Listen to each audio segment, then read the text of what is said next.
Hi everyone, welcome to the webinar today. We will be discussing, talking about the Urban Transitions Mission Center, and we hope that today we can introduce as well not only this project, but also about the Transformative Actions Program. Welcome everyone. This exclusive virtual event seeks to bridge the gap between international financiers, project preparation facility providers, and forward-thinking cities invested in the Urban Transition Mission and the Net Zero Cities Initiative. Our primary objectives revolve around two critical pillars. Firstly, we aim to present an array of diverse funding sources and innovative financial schemes meticulously curated to facilitate sustainable and efficient urban development. Secondly, we will host a live session of city project pitching, where 4 dynamic cities will showcase their ambitious urban development plans. The jury panel will provide direct and constructive feedback, fostering an environment of collaboration and knowledge sharing. If we can move to the next slide. The agenda is as follows. After the presentation, we will dig into the funding sources and financial schemes for urban development, which will be introduced and moderated by Mrs. Georgia Rambelli, Director of the Mission Innovation Urban Transitions Mission. And then we're going to have an introduction to these diverse funding sources and financial schemes from City Climate Finance Gap Fund, Catalytic Finance Foundation, and as well as the International Municipal Investment Fund and Cities Commission for Climate Investment. Then we will have 15 minutes for a Q&A session in which we welcome everyone to share your questions in the chat. Next slide, please. Afterwards, we will move on into the project pitching, in which these 4 different cities can present the projects that are urban sustainable infrastructure projects to the jury composed by Mr. David Albertani, Mr. David Jackson, and Mr. Steve Turner. And there will be a session of pitching and comments and feedback provided. Then we will finish the session with closing remarks by Mr. Andy Deacon, Team Manager Director of the Global Covenant of Mayors. If we move to the next slide, please. Just some housekeeping rules. The webinar will be recorded, and during the webinar, everybody can raise your virtual hands or write in the chat some questions that will be answered either live or via chat. There will be English and Portuguese interpretation available during the entire event, and you can find this button at the bottom of the screen. Then I would like to give the floor to Georgia, Mrs. Georgia Rambelli, to introduce and moderate. Please, Georgia, the floor is yours. Thank you very much, Jean, and hello everyone, and welcome to our marketplace today. This is a very exciting opportunity that we have for really understanding a little bit how pragmatically and practically some of the cities that are part of the Urban Transition Mission cohort are really seeing opportunity to further invest in their own climate future. Maybe to start a little bit about myself and a little bit about the Urban Transition Mission. As mentioned, my name is Georgia Rambelli. I'm the director of the Urban Transition Mission, and it will be my pleasure to moderate this first part of our conversation today. The Urban Transition Mission mobilizes decision makers across all levels of government to come together and to prioritize net zero pathways that are enabled by clean but also systemic innovation across all sectors and in urban governance. We do so by fostering capacity building and helping as much as possible to close the gap between research, innovation, development, and deployment of solutions. And the idea is really much to really broker as far as possible both solutions and approaches that can really foster exchange of knowledge, but also implementation of new action across each city climate journey, across all the steps that they are undertaking. And we want to do that by particularly empowering cities across the world, not only to co-create and to select, but in particular also to adopt and implement solutions in their own city climate journey, as I mentioned before, to really help them reach the ambition to have a climate neutral, resilient future for their community.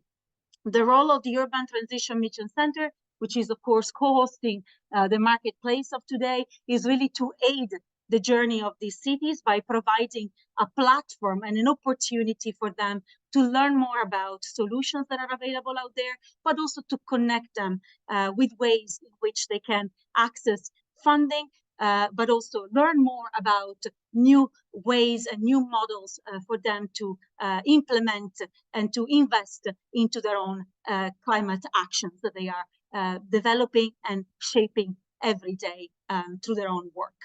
So today we are exactly looking into this. We want to understand a little bit better what are some of these measures, some of these projects, some of these actions that our cities are bringing together with a bit of a stark reality as a background. We know from climate science, of course, that our world is very much on life support, and this is unfortunately a matter of survival. Climate action is a matter of survival, in particular for the most risk, and increasingly a threat that is being brought across the world to each individual of our population on Earth. So I already mentioned how the partnership across sectors and this way of really tackling challenges is something that needs to be done holistically with all hands on deck.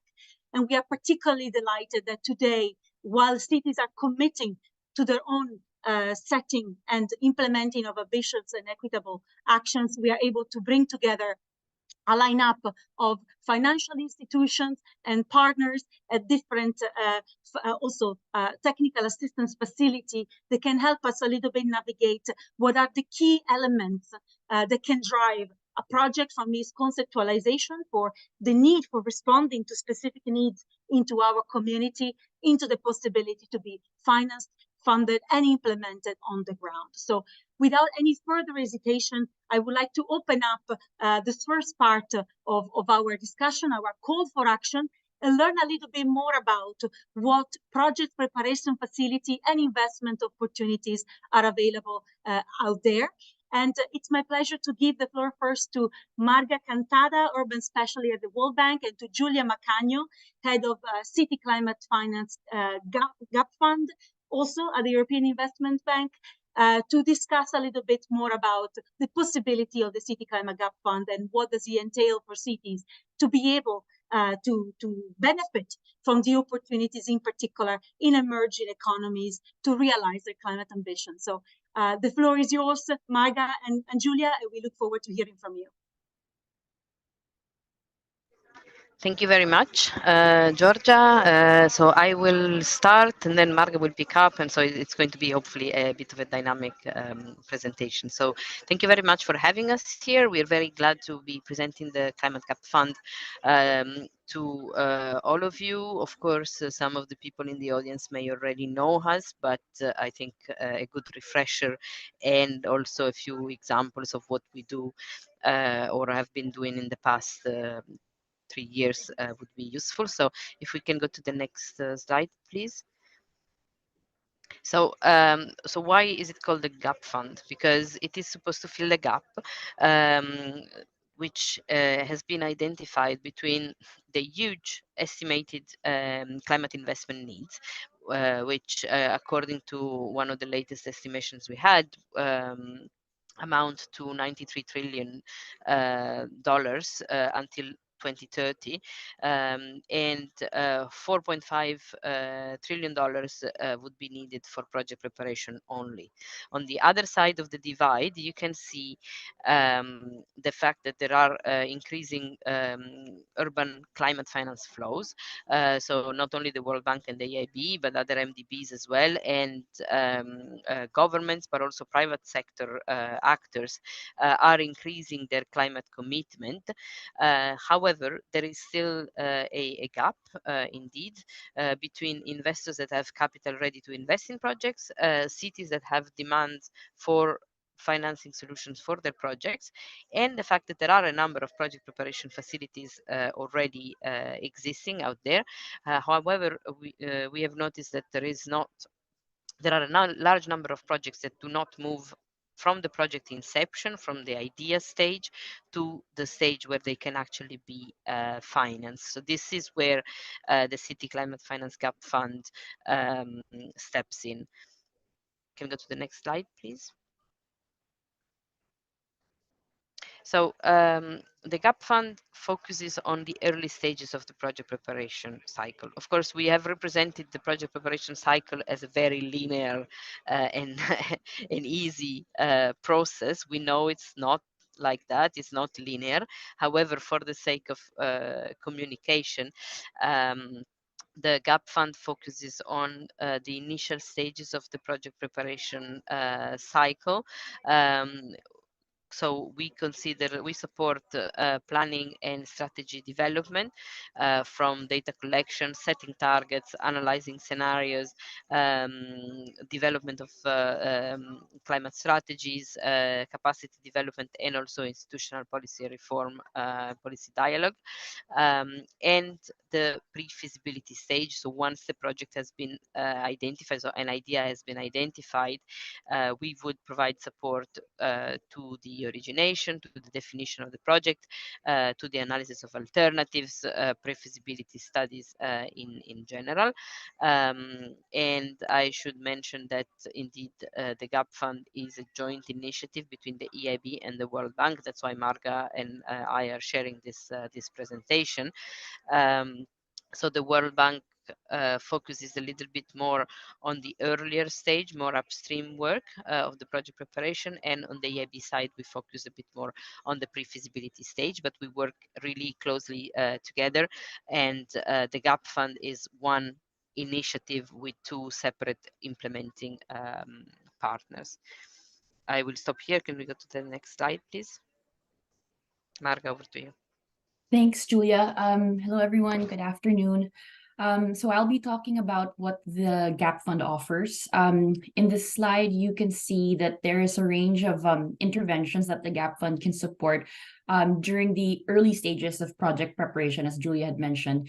And it can be any one of these activities or a combination. So we can support the development of city climate strategies and analytics, capacity building programs for low carbon and climate resilient urban development. And once those strategies and plans have been developed, we can also support the identification and prioritization of investments that would be part of a broader municipal program. Further downstream, we provide support in defining project concepts and preparing pre-feasibility studies, helping to structure appropriate finance mechanisms and linking them with downstream project preparation facilities. And lastly, if you have a project that is in an advanced stage of preparation, but still a specific gap needs to be filled in terms of technical analysis, that has a specific climate lens, of course, we can also help on that front. One last thing I want to highlight in this slide is that the GAP Fund does not offer long-term support, and that includes, so we don't support project implementation, feasibility studies, or detailed technical designs. The focus is really on early stage project preparation. And in terms of time frame, the grants that we support typically range between 6 and 12 months, depending on the type of support requested and the level of resources required. Next slide, please. So this slide talks about who can receive support from the GAP Fund and how, or who are eligible. So first, the GAP Fund is open for application on a rolling basis. So cities can go to the Gap Fund website. That's www.citygapfund.org. You can download the templates for expressions of interest. They're available in English, French, Spanish, and Portuguese. And you can submit those expressions of interest at any time. Cities that are eligible to receive support from the Gap Fund are cities located in countries that are part of the OECD list of recipients for official development assistance. Projects eligible for Gap Fund support need to demonstrate specific climate action potential, either in terms of mitigation, adaptation, or both. There also needs to be clear ownership at the local level. Expressions of interest can be submitted by the city governments themselves or by public utilities or other higher tiers of government in partnership with the city government. Urban dimension is very important. The project must be located in an urban area or functionally linked to one. And as Julia mentioned, again, the project should be in those early stages of preparation in terms of what the Gap Fund focuses on. In terms of sectors, the Gap Fund supports all urban-related sectors. So that includes energy efficiency and small renewable energy generation and distribution, water and wastewater management, circular economy, green spaces, nature-based solutions, green buildings, and affordable housing, as well as area-based investment programs such as urban regeneration and informal settlement upgrading. Next slide, please. Here, just very quickly, we'd like to highlight some of the progress made over the last 3 years. The Gap Fund has supported 184 cities, almost half of which are in sub-Saharan Africa, followed by Latin America and the Caribbean, and East Asia and the Pacific. Currently, we have 60 TAs that are either ongoing or under preparation, and 26 that are already completed as of today. And I'll stop here for now. Back to you, Julia. So I would like now to just give one example of a technical assistance support that has been provided on the EIB side of the GAP Fund. So as we said, more on the pre-feasibility stage support. This concerns 4 municipalities in Uganda, Makindi, Nansana, Kira, and Entebbe. And so these municipalities came to us jointly in a grouped application, which is something that we also we can also consider and accept. And this is actually, let me say, a nice way to group together smaller projects, because indeed we know that the scale of the projects, of the urban projects, in view of getting financed is a real issue. So I think the idea was here to present a group of cities that applied together. So what we provided was a waste generation and characterization studies.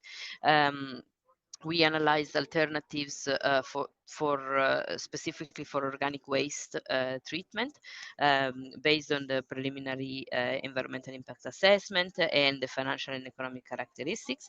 We analyzed the status of waste collection, the feasibility of waste collection and transport, and also provide basic design for alternative organic waste treatment option and the identification of potential site. We have also analyzed the institutional aspects of waste treatment alternatives, who needs to be involved and how, and so on. The impact that can be O impacto que pode ser esperado, aguardado. Em primeiro lugar, são 4 projetos em 4 cidades. Key recommendation from the study was to then extend the program to the whole Wakiso district, with the potential also to increase the reduction of landfill methane emissions. In terms of next steps, what needs to be done is to identify potential donor initiatives to and also financing opportunities for these projects. And then I think this has been initiated, an expression of interest, a new expression of interest to develop a program for the overall Wakiso district. So yeah, this is in short a little bit the outcome, and this shows you as well that we are focusing, as we said, on the early stages of the project preparation, but we don't abandon the projects after the GAP fund has provided early stage DA. We identify or help the promoters identify follow-up alternatives and possibilities, because we realize that the projects need to still go through a number of steps before they can be financed. So next slide, please. So in this slide, this is a World Bank supported example in Bogota, Colombia. It's one of the 26 TAs that's already completed. And here the GAP Fund provided technical assistance to help the city better analyze its greenhouse gas emissions profile, and then assess air quality and implement its low carbon vital neighborhoods project. And this is the first pilot program in Latin America to implement the concept of a 15-minute city model. So it's an urban environment where all amenities are accessible within 15 minutes, either by foot or bike. So the grant supported the development of policy recommendations, urban design guidelines, and spatial proposals for 2 pilot neighborhoods in San Carlos and San Felipe. And these recommendations served as inputs for Bogota's land use and sustainable and safe mobility plans. It also resulted in the identification of different tactical urbanism interventions that are ranging from $3.5 million to $53 million in investments. And in terms of next steps, as I understand, by the end of this year, the interventions identified in the 5 selected neighborhoods would be fully executed. And currently, for the Alameda Vital project, the city is currently exploring financing options to support this. So that's just to give you a flavor of the both upstream and downstream types of support that the GAP Fund can provide. Next slide, and I think this is the last slide, please. Also, I just wanted to comment that you have 1 more minute. Oh, perfect. Oh, perfect. So, we're good. So we conclude with this. As I mentioned, you can download the expressions of interest, the templates. Again, they're available in English, French, Spanish, and Portuguese. And we encourage you to visit the GAP Fund website. There are other knowledge resources that you can check out. And so we'd like to thank you for your attention, share your ideas, and reach out to us through the website if you have any questions. So thank you very much. Thank you very much to both of you, Julia and Marga, for the presentation.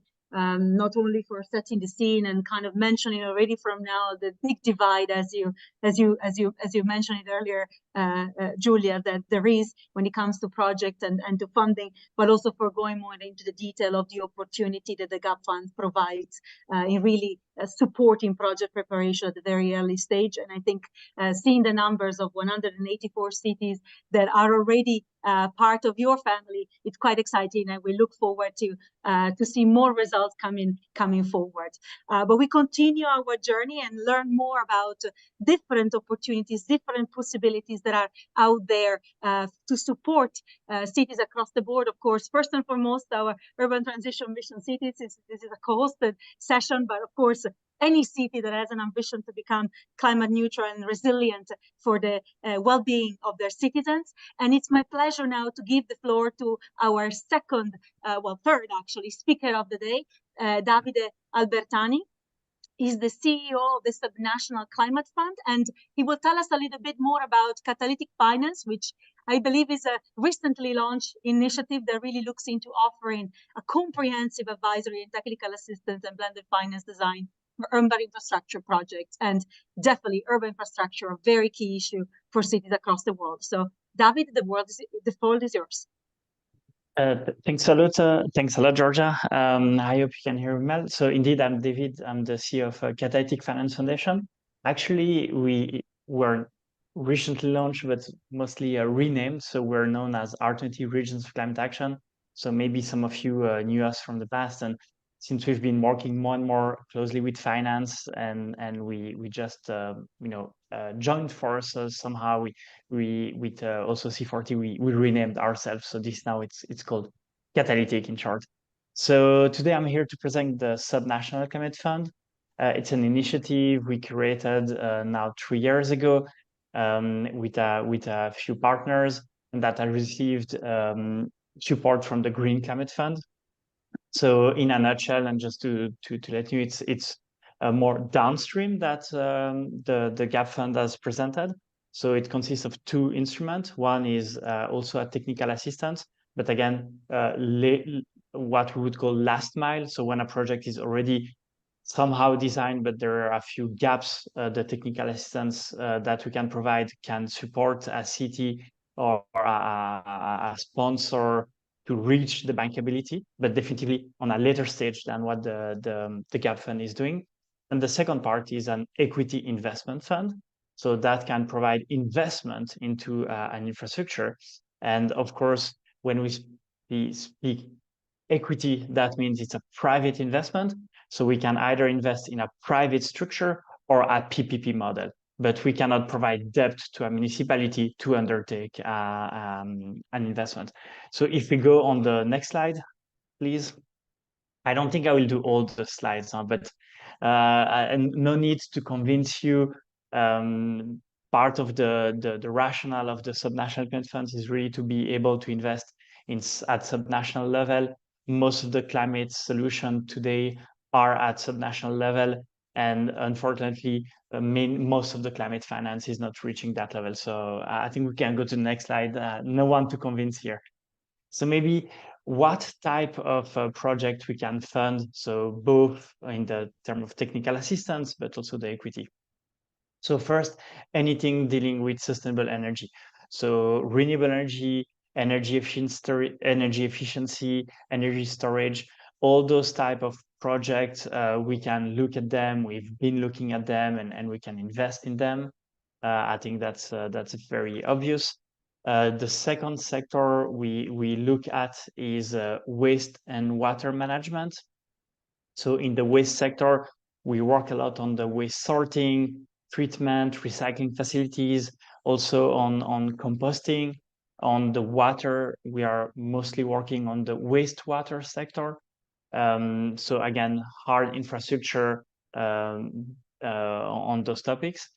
Then we have a topic on urban development solution. This is mostly covering transport, electric mobility, e-mobility in cities. And then the last point is around sustainable agriculture. So this is not really as per se urban, but more at regional level, where we do invest in food security projects. So mostly in processing centers for old crop or other type of infrastructure. So if you go on the next slide. So I won't go also in every single detail, but as I mentioned earlier, so the SCF initiative consists of 2 pots of money. One is really an equity investment, and this equity investment is also what we call blended. So there are a few senior investors that are purely commercial, but there is also part of this investment is covered by the Green Climate Fund on the form of a first loss tranche, which is of course concessional. This first loss is 150 million. And so basically help this investment vehicle to invest in geographies that are more emerging, more frontier than regular investor. And there is the technical assistance facility that work alongside, that is purely grant mechanism. The Green Climate Fund contributed 18.5 million US dollar to this technical assistance facility. I think we can go on the next slide. So this initiative altogether is, is managed by a consortium. So first we have a fund manager, so managing the equity fraction of this initiative. The fund manager is called Pegasus Capital Advisor. They're based out of New York. They have office also in London. We have a technical assistance manager, so providing the oversight and the fiduciary obligation to GTF is the International Union for Conservation of Nature, IUCN in short. I'm sure most of you know them, and they also provide capacity building services. Ourselves, so Catalytic Finance Foundation, we manage the project preparation, so the technical assistance supporting project feasibility studies. We have Gold Standard. It's also a Swiss foundation. They do impact certification, and they're mostly known for their carbon credit standard. And so every single project that is undertaken by the Subnational Climate Fund is certified thanks to Gold Standard. And of course, at least but not least, the Green Climate Fund, which is the anchor investor of this whole initiative and providing the concessional capital. If we go on the next slide, and I think we can skip that one and go directly to the next. Maybe just to give also here an example, that's our latest investment. We invested 43 million in private group in Mexico that does solar photovoltaic for rooftops, hospital, municipalities, schools, and also commercial such as mall. So the investment is 43 million, but for instance, just to understand, the technical assistance also provided funding for this project, where we funded an environmental social impact assessment, environmental social action plan, and a stakeholder consultation according to Gold Standard rules and regulation. So of course, people always highlight the investments, but for all those investments, there is technical assistance happening before. So if we go on the next slide, and I think this is a way forward. So on the technical assistance, what we do, I think we can go again on the next slide and next. Let's go here. So there are three types of services that the technical assistance can provide. First one is really project development, so project preparation.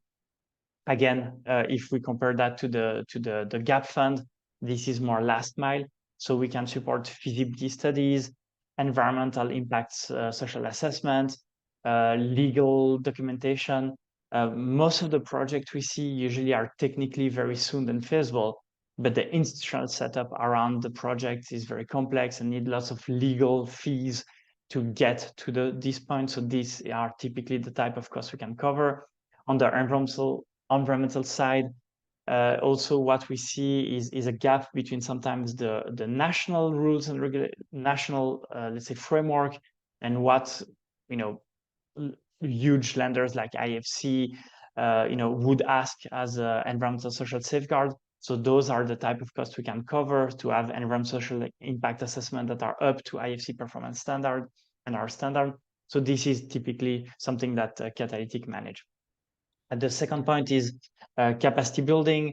This is mostly managed by IFCN. So we organized our 5th workshop this year. So we organized training for local authorities and municipalities to support them in what is a bankable project, identifying project, and so basically make sure we have a long-lasting impact. And the last point is really we also support the development of new SDG impact metrics. So for some of the projects we are currently dealing with, for instance, we're currently looking at cold storage facilities in cities in Morocco. The impact methodologies are not yet very clear for avoided food waste transited to carbon credit. So this is where the technical assistance can provide support to really come with the right metrics. On David, apologies. You have 1 minute left. Okay, so on the sizing of the technical assistance, which is the same for the equity fund, we are looking at deals that are between 5 to 75 million US dollar, and in the sector I mentioned before. So if you go on the next slide, we have non-global coverage. So this is due to the GCF rules and regulation that maybe you're familiar with. So we have 42 countries we can invest both TA and equity. You can see the list here, but if you can go on our website to check if your country is indeed eligible, and maybe we can go to slide next just to let you know where we are today. So if you go to the next slide. So today we supported 42 projects. You can see the number of intervention between feasibility studies, environmental social assessment, and pre-feasibility studies. Pre-feasibility studies are mostly market research. So those are for projects that are already quite well advanced, but where some documentation was missing at the pre-feasibility stage. So this is an ongoing initiative. We have a website, subnational.finance. You will see much more information. And on the website, you have a platform where people can apply, submit project, and then our secretariat will follow up with everyone who submitted their project to look if we can support with either TA or equity investment. So thanks everyone, and looking forward the later stage of the marketplace. Thank you so much, David, for your presentation and for kind of giving us an overview of different sectors that are indeed very relevant for the urban level. We talked about energy, wastewater, but I think even when we talk about more, let's say, food security related infrastructure investment, it's very important to remind ourselves that, yes, we talk about cities today, but the rural-urban nexus is something that always need to be strengthened and fostered and supported, in particular when we talk about sustainability of our infrastructures. And your point of making investment for infrastructure that are not just sustainable, but also scalable, it's something else that I think it's necessary to consider when we talk about not only creating new infrastructure, but also thinking about the management and the uptake of this infrastructure. I also think that your point on really understanding the return on investment in terms of social impact is something that is very important, although today we are talking more money, I would say, but still very important to remind ourselves. And on this point, I would like to give the floor to our fourth speaker of the day. It's my pleasure to introduce to you David Jackson. He's the director of the UN Capital Development Fund, and in particular a fund that is really designed to think about exclusively supporting cities and local governments with a particular focus on developing countries and the sole aim to accelerate the achievement of the Sustainable Development Goals and the Paris Agreement. So without any further ado, David, the floor is yours. What I'm going to talk about here is the offer we've put together with ICLEI. It's called the Cities Bridge. It's an existing facility, and it's actually the amalgamation of 2 or 3 existing facilities to create something which we think is similar to what you've heard about so far, but also unique, and also, to coin a phrase, fills another gap, if you like. And it's a game changer, we believe, for the issues faced by some cities. So next slide, please. So, of course, the challenges and opportunities, the challenges and objectives of this fund is really to develop sustainable investment-ready projects, and specifically to provide access to customized financing instruments. And I think I'll be focusing on this customized financing instruments during the presentation. A lot of has already been said. I don't need to repeat that. But if you look at the top right-hand box there, shortage of transformative projects that are financeable. So our thesis is not, you'll often hear, well, there's all the projects, there's all the money over there, there's all the needs on the other side, we've just got to create a bankable project. We don't believe that is actually the best way to look at the problem.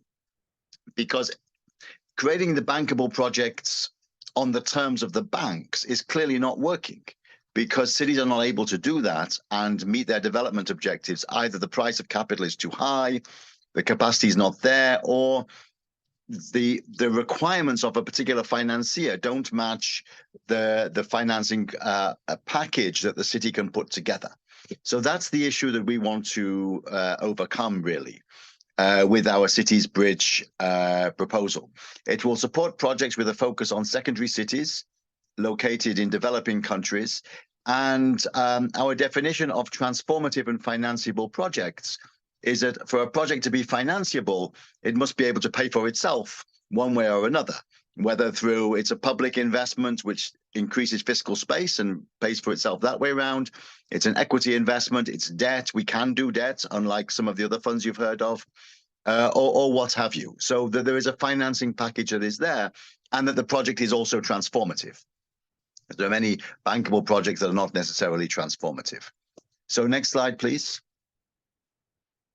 So like the other presentations you have heard, we follow the full project cycle. But I think you've also heard some people saying we're at the beginning, at the end, or we're at the beginning of the process, or we're at the end of the process. So the Cities Bridge is a full spectrum. With the support of ICLEI, we're able to cover the early part, but with the UNCDF mandate and capacities, and then with our financiers, we're able to take it right through to completion. And there are some examples of projects that are going all the way through to completion. So we're a full spectrum city support facility, and we call it the city-friendly investment spectrum.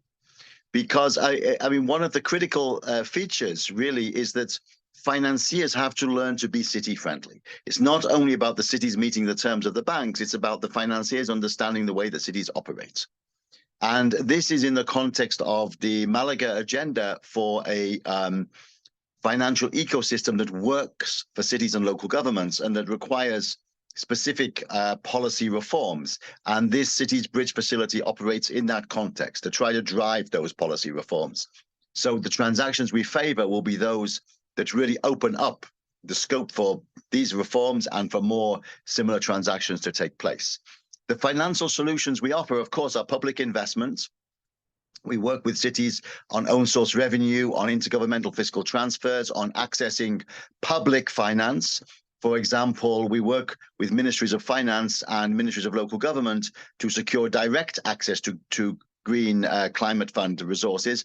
We've achieved this in some countries where, of course, a city itself is not accredited, but the Ministry of Finance or a national entity is accredited, and the city receives direct public finance for support to a project through the GCF route or other vertical funds.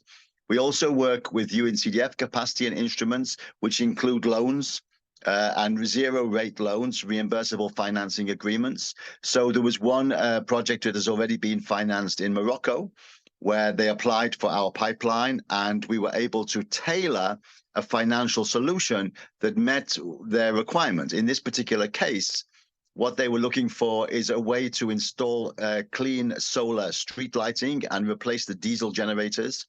And we were able to come up with a solution that was financeable, going back to that phrase, financeable versus bankable. And it was financed through a zero interest rate loan, which was able to install the street lighting. And then the savings made from the installation of that street lighting were able to repay the loan. And this was possible in the context of Morocco with a negotiation with the regulatory authorities to allow the city to do that. And we found a way that other cities can do that now. And so we're working with the government of Morocco to take that to scale. So this will create a kind of financing mechanism for such a pipeline of clean solar street lighting across a variety of secondary cities in Morocco. And we've signed an agreement with the province of Tetuan, it's the northern part of Morocco, to do this. And we're working with the Fond d'Équipement Communal, the FEC, to set this up. So that's an example. But there are also other financiers. There's the International Municipal Investment Fund, which is the equity fund. I'll come to that in a moment. It's also a guarantee facility. I'll come to that in a moment. But the point being that there's a range of options. The city in Morocco actually did not apply for the option that they ended up financing them. We were able to kind of re-engineer to find a financing option. In that regard, it might be quite interesting to look at some of the investments that don't make it through the GAP fund, which is largely to be financed through World Bank and EIB loans. And we could maybe pick up some of those and re-engineer those to a financial solution. Next slide, please. So, of course, underpinning this is the dual key system, which means that there's an impact key and a financial key. The financial key is the project financeable, according to the criteria I mentioned earlier. And the impact key is, will it achieve the desired impact? And it cannot go forward without the holders of both keys giving their say-so, giving their go-ahead. And this is what happens at the investment committee.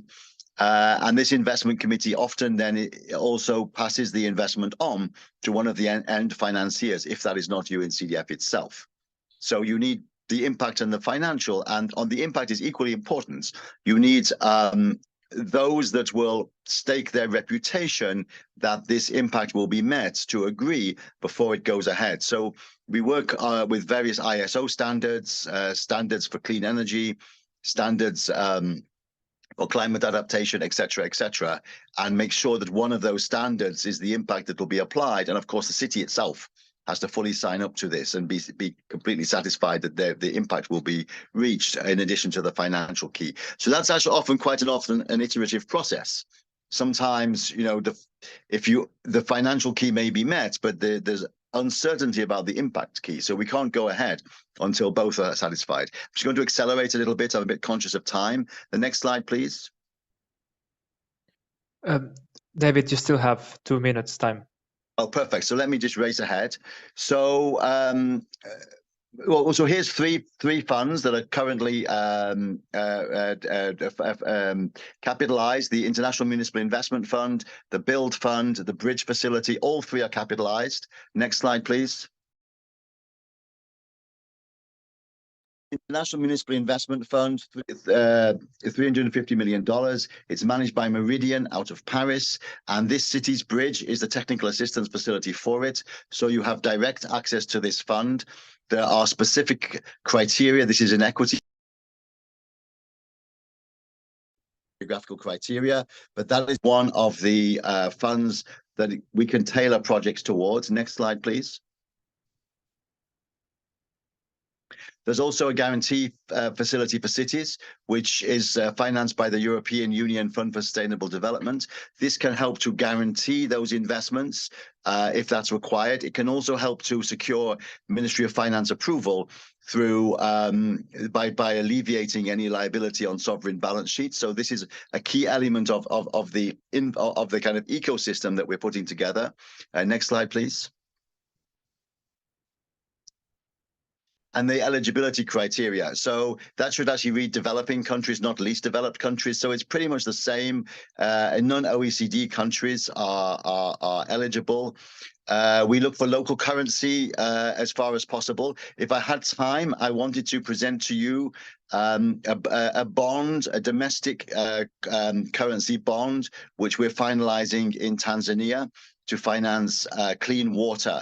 So this will be a bond on the local currency markets, on the local market in Dar es Salaam, $23 million.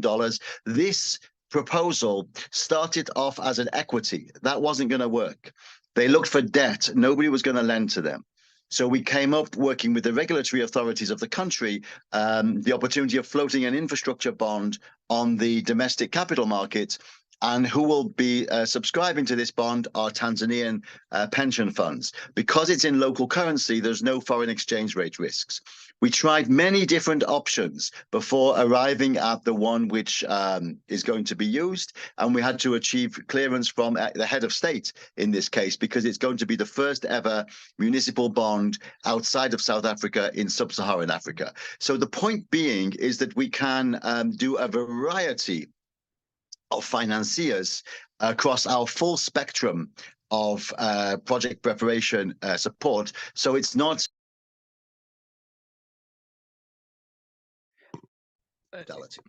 I think I'll stop there. If I had more time, to you the what we did in the bond or the Moroccan. Thank you very much, David. This was very, very helpful.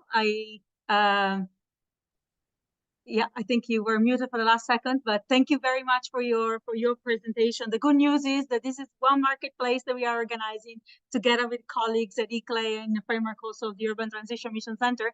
But the idea is to continue supporting cities with further capacity building on their investment and financing and funding options. So I'm sure there will be more opportunities to learn more about this example that you're mentioning and much more. And I also want to thank you very much, not only for showing how your initiative is particularly filling gaps that are existing out there, but also how it is important to always consider transformative potential of the projects that are brought forward for investment and implementation. Then finally, I think raising again the point of the importance of utilizing multi-level governance, dialogue with regulation authorities and with the national level is a key element to really unlock the flow of finance that is needed for our cities on the ground, while also considering the importance of flexibility and being able to re-engineer the financing options that we are exploring. So thank you very much for all of that.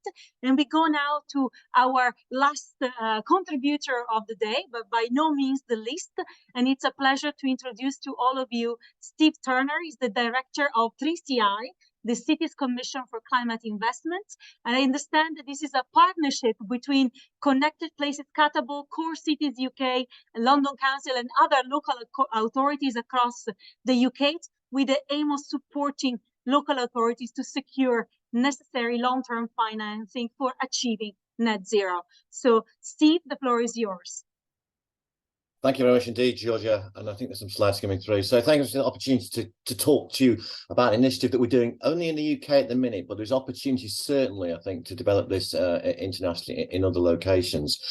I think, as you said, Georgia, this is an alliance, 3CI, the Cities Commission for Climate, an alliance between 90% of the municipalities in the UK, which includes all of the London councils, all of the core cities in the UK, key cities, and various other networks, all contributing towards 3CI. And we're very much focused, like, you know, many of the other initiatives we've already heard, on helping local governments secure the necessary finance to deliver on their net zero ambitions. Could you go to the next slide, please? So I won't go through the details of our advisory and our governance board, but what I'm trying to do here is give us a sense of the reflection of the seniority of our advisory board, but secondly, this is very much led by local government. It's led by the municipalities, the biggest ones in the UK, but also some of the smallest ones as well. I think that's critical because they have a bigger challenge perhaps than some of the largest ones. But we also convene those local government leaders with investors, predominantly working very closely with one of our core partners, which is the City of London Corporation, which, of course, those of you know, the Square Mile in London has some of the largest, most important, biggest financial institutions, not only in the UK, of course, but globally as well. Move on to the next slide, please, and then skip that one, actually, and we'll move on to the, yeah, great. So we developed 5 major work programmes, and these really reflect the challenges that local government in the UK municipalities face in terms of achieving net zero. The first is around a concept we've been developing, which is net zero neighbourhoods. And we understood very early on that for local government to achieve net zero, it would require new financial models that allowed for private institutions to invest in net zero. And so we've had to develop new models as a consequence of that. The current models for financial investment in many UK cities around retrofit, around renewables, simply do not work. So we spent a large majority of last year working on a new model, which is based in neighbourhoods and starts to look at a range of approaches, including deployment of renewable energies, retrofit of residential properties, retrofit of commercial properties, and active transport. The second challenge we identified after that one of financing was around scale.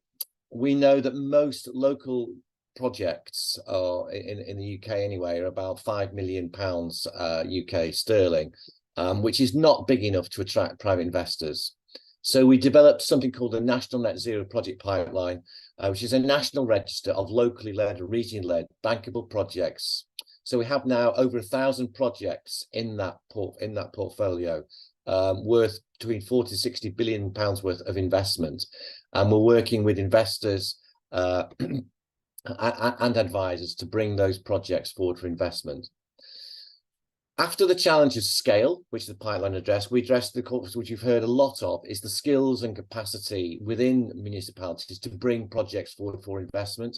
So we're working again with our local partners and the UK government to develop a technical assistance facility, which you've heard a lot about. So I won't go into great detail again about that, because what we're doing is very similar to what other places are doing as well. Then fourthly, we've been developing regional investor events, and these are where we bring some of the projects alive at a regional level with investors, and almost the project sponsors pitch those projects to a panel of investors for feedback. Similar, I think, to the second part of today's programme, actually.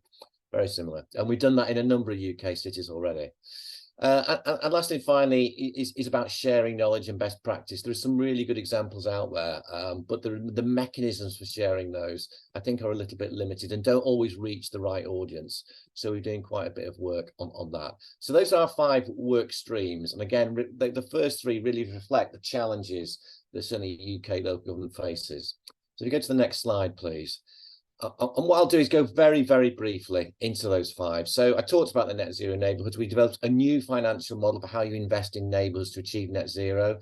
It's based around 1,000 residential properties, because that gives you sufficient scale, we believe, to allow institutional investors to invest over the long term, as opposed to single residential properties, which is much more challenging. We developed a detailed model. It's been through what we call in the UK Green Book financial appraisal. So that's a very rigorous process set out by UK government for any spend of public money over and above a certain threshold. Where we are now, we've invited municipalities to submit proposals and ideas for schemes for investment, and we'll be launching that at COP in a couple of weeks with KPMG. We've also established a net zero investment task force with the City of London Corporation, which brings together a group of investors to really analyse the model and the approaches and support us in this process. Next slide, please. So the second work stream again was around the technical assistance facility. So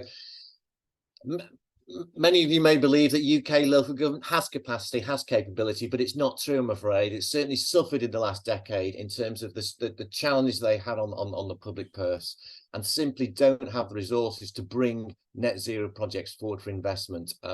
So we started to work at something at a national level to help address that gap, but working with investors such that they can invest upstream into some of that skills and capacities and support local government in partnership. Next slide, please. And again, going back to the challenge around scale, so the pipeline, I talked around 1,000 projects across 50 local authorities with an investment value of 60 to 80 billion. We're working with those. A lot of those are in them early stages, if I'm honest.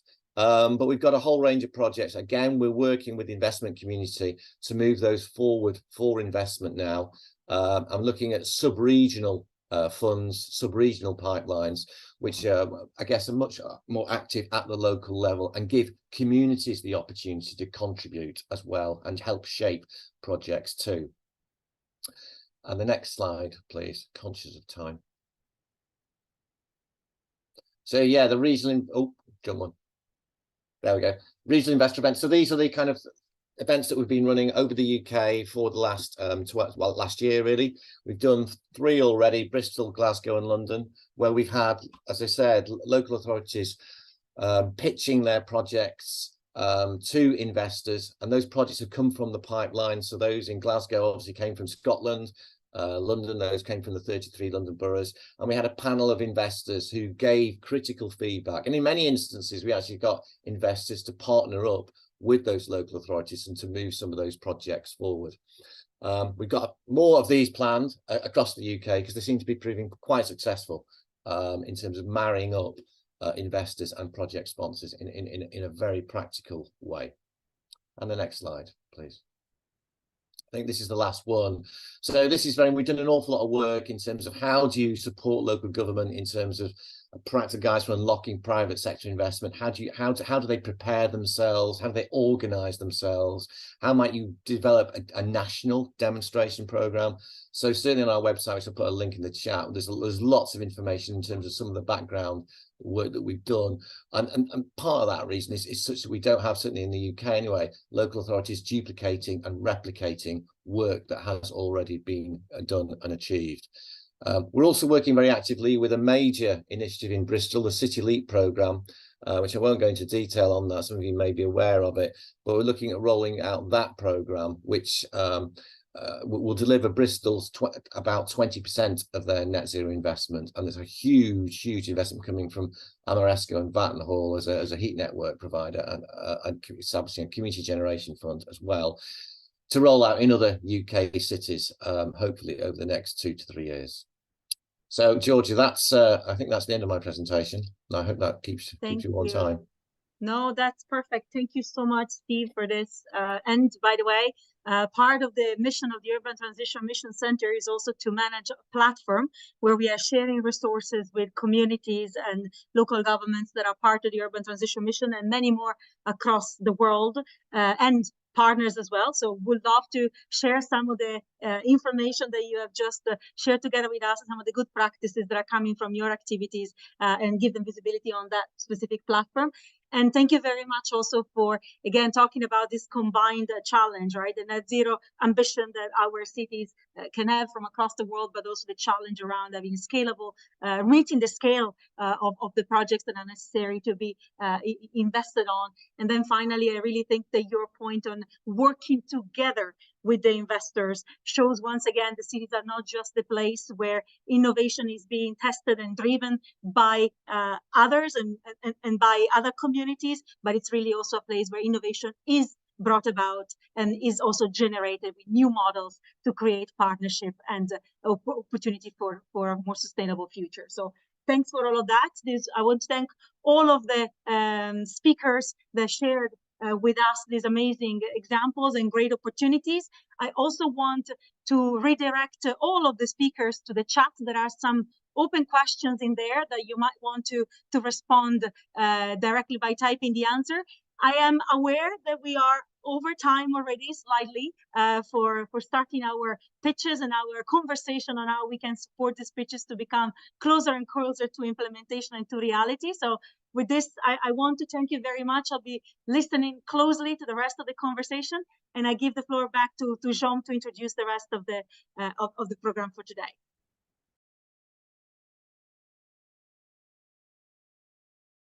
Thank you very much, Georgia, and thank you everyone for your presentations.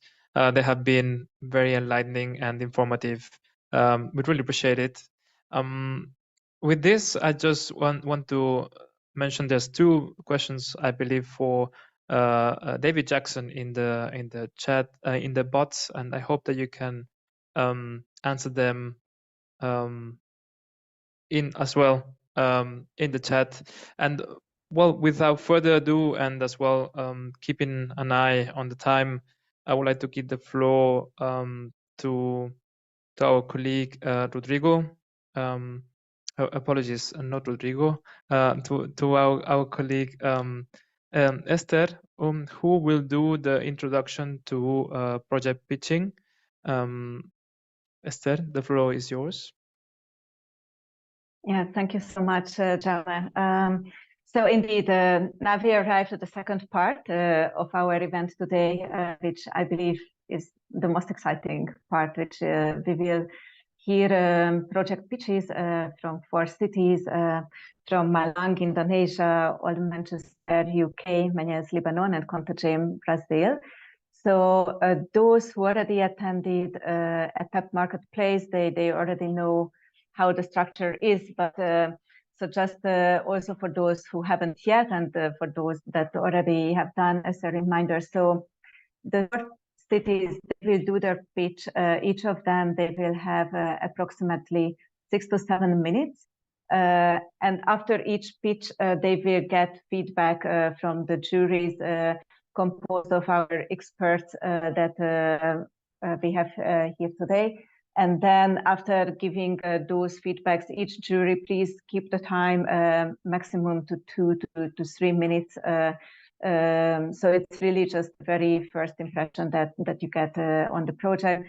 And then we move on to the next project. And then again, the same sequence, the project will present the concept and then get the feedback from the jury, and they will move on. So to ensure that each project will get a tailored feedback. But we really would like to encourage all of you, also if you are not doing a pitch, to stay with us, because maybe one day you will do a pitch, or maybe you will support someone to do a pitch. So we believe, and based on experience, this is a great learning exercise for all of us. So without further ado, then I would like to hand it over to my colleague, Deputy Executive Secretary for ICLEI South America, Rodrigo Corragi, who will then moderate the pitch part of the event today. Thank you, Sarah. It's a pleasure to be here, to be part of this process. It's a blessing for ICLEI South America to join our colleagues that globally are leading our efforts with this array, this whole network that make TAP an initiative that we see the element of the transformative component of the project when we advance and we can see the change in the city's engagement and how they start and how they finish their cycle within the initiative. As Esther basically said, all the rules of engagement, I believe that we are all settled and done. I'd like just to let you know that we're going to have a few of the colleagues that we already have been listened to as our jury. We're going to have David Albertani, Chief Executive Officer of CF. We're going to have David Jackson, Director of Local Development and Finance, and you're going to have Steve Turner, that just was with us in a few minutes ago, Director of 3CI.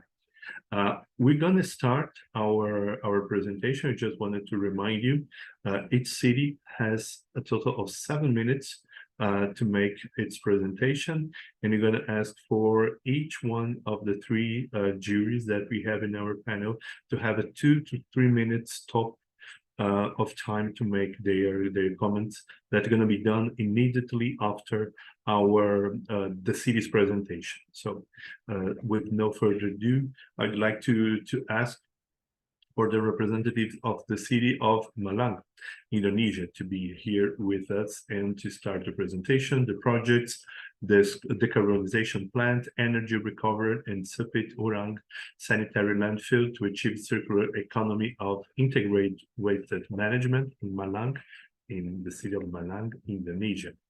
Please, the floor is yours. Okay, thank you. Is it my voice sounds and clear? Yes. Perfectly. Yes, perfectly, Okay. Adam. Thank you. Okay, so thank you. Good evening from Indonesia. My name is Adam, and here I am as a representative of Malang City, and we will share our initiatives. That is Malang City's decarbonization journey, transforming waste into sustainable energy. Please next.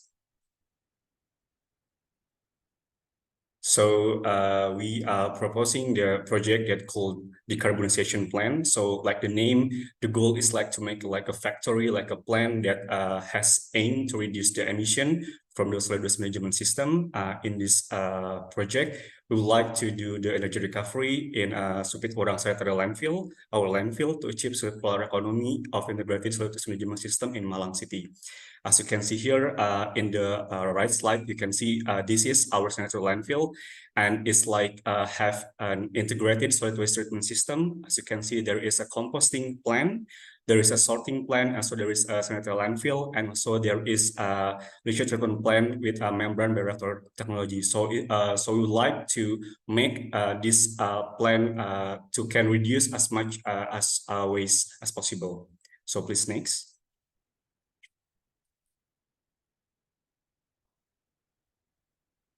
Okay, so for the review, the project submitter is the Department of Malang City, and then the partner is Simplest Foundation, and we are in tandem for the collaborative effort for waste management and also for the low carbon initiatives, as you can see in the slide.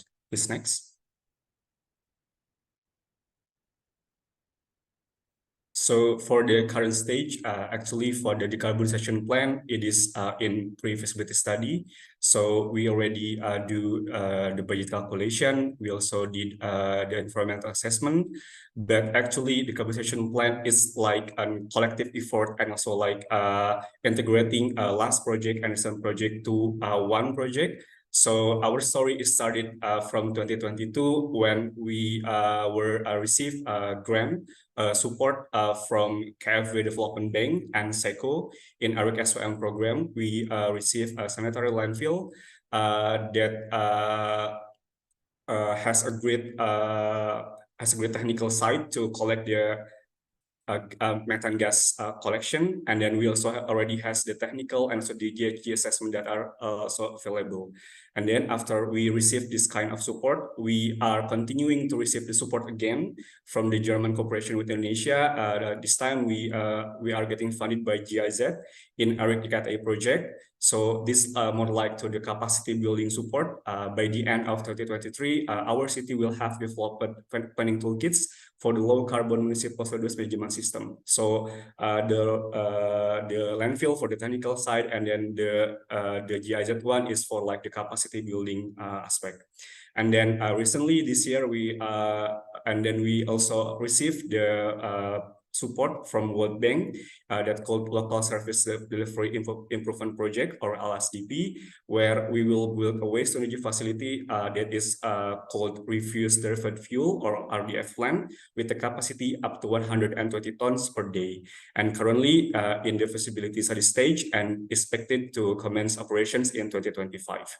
And then, as you can see, we have a lot of support. We have a lot of grant from the national government or from the French funding.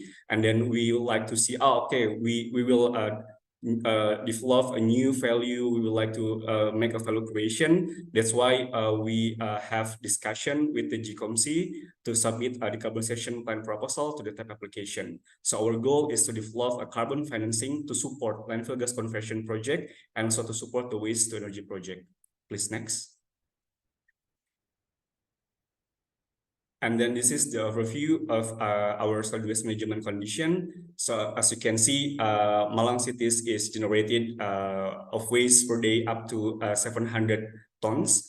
And then we also do an initiative to reduce the waste in a community base or community sector, like recycling, composting, and then all of community initiatives. But as you can see, we just could reduce the waste up to 30%. So the 70% of the waste is still going to the landfill. And Malang city is a compact city, it's a small city where the land scarcity for new landfill. And also we no utilization for potential landfill gas. And then because of this challenge, we like to propose the approach that's called the decarbonization plan, where there are two projects. The first one is landfill gas utilization. The second one is to build the RDF plant, waste energy plant, with the capacity 300,060 tons per day. And in the outcomes, as you can see, we would like to achieve the emission reduction that we already calculated using IP6026 methodology. And then also the outcome is Bagus Community Project. And also we would like to extend the lifespan of the landfill until 4 years.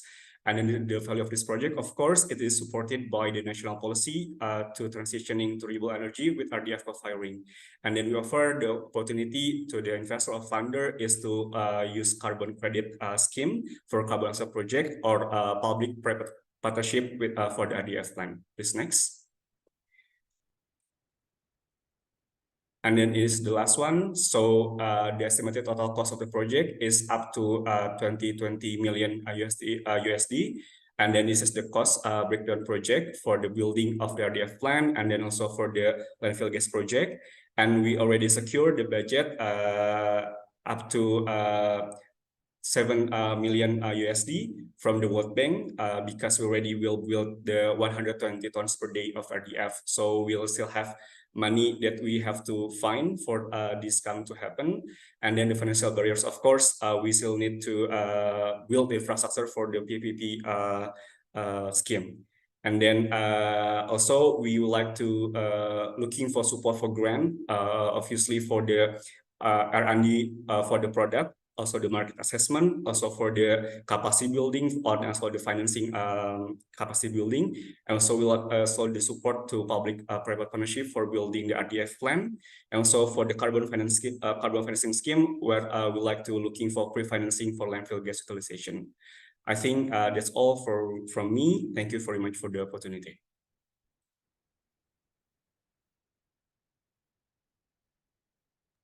Thank you, Adam. Thank you for being timely, but to be engaged in the process as you have been. Thank you so much.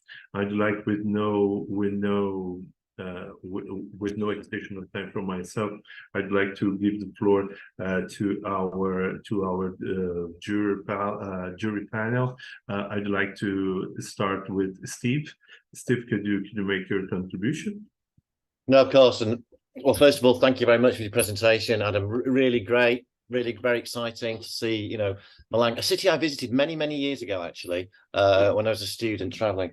So I think, you know, what you set out is something that is really solid and really concrete. I think these sorts of infrastructure developments are well proven, I think is the best phrase. So you're dealing with something, I think, here that finances understand, they get, and they grasp, both public and private.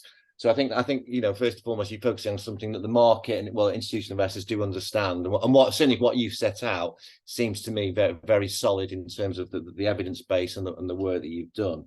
I suppose I would say if there's obviously at the minute a slight gap in the funding of it, and I wondered to what extent you were looking for private investment, and whether and if that is the case, what to what extent have you identified potential revenue streams to allow private sector to invest? That's just one little question. Certainly in the UK, there's been a bit of a, how do I say this? A lot of private investors invested in these sorts of infrastructure developments in the UK to mixed success. And I think that was because the municipal government, again, didn't necessarily have the right technical capacity and capability to manage the contracts element with the private sector very effectively. But overall, looks a great scheme. So my only question was really to understand to what extent you look at private finance investment into it. Thank you, Steve. Do I answer directly, or? Yes, you can do directly, Adam. Thank you. Okay, thank you. And shortly. Okay, thank you for the feedback. Actually, for the public-private partnership is still ongoing process in Malang, especially also in Indonesia generally, because as you can see now, we are building the plan is using the loan from the World Bank, and it's through the national government. So we still have the barriers. If there are loans from the overseas or the funding foreign, we still have the support from the national government. And as you can see, also we are still developing the infrastructure for the regulation for the public-private. So maybe I think what we need first is like the assessment for the first one is the market assessment, and also the financial assessment, because also we would like also to don't want to rush to have another plan, because we will have the first one is on 2025 for the 120 tons per day. So I think what we need is the baseline first, like the market assessment, and then also the exploration for the finance opportunities. Maybe I think I can respond to that. Thank you, Adam, and thank you, Steve, for being the first on the floor to make the comments. Thank you so much. I'm gonna continue with our David panel. I'd like to ask for David Jackson. Could you make your comments, please? No, well, thank you. I think it's a very interesting project, and it's there's evidently a lot of moving parts.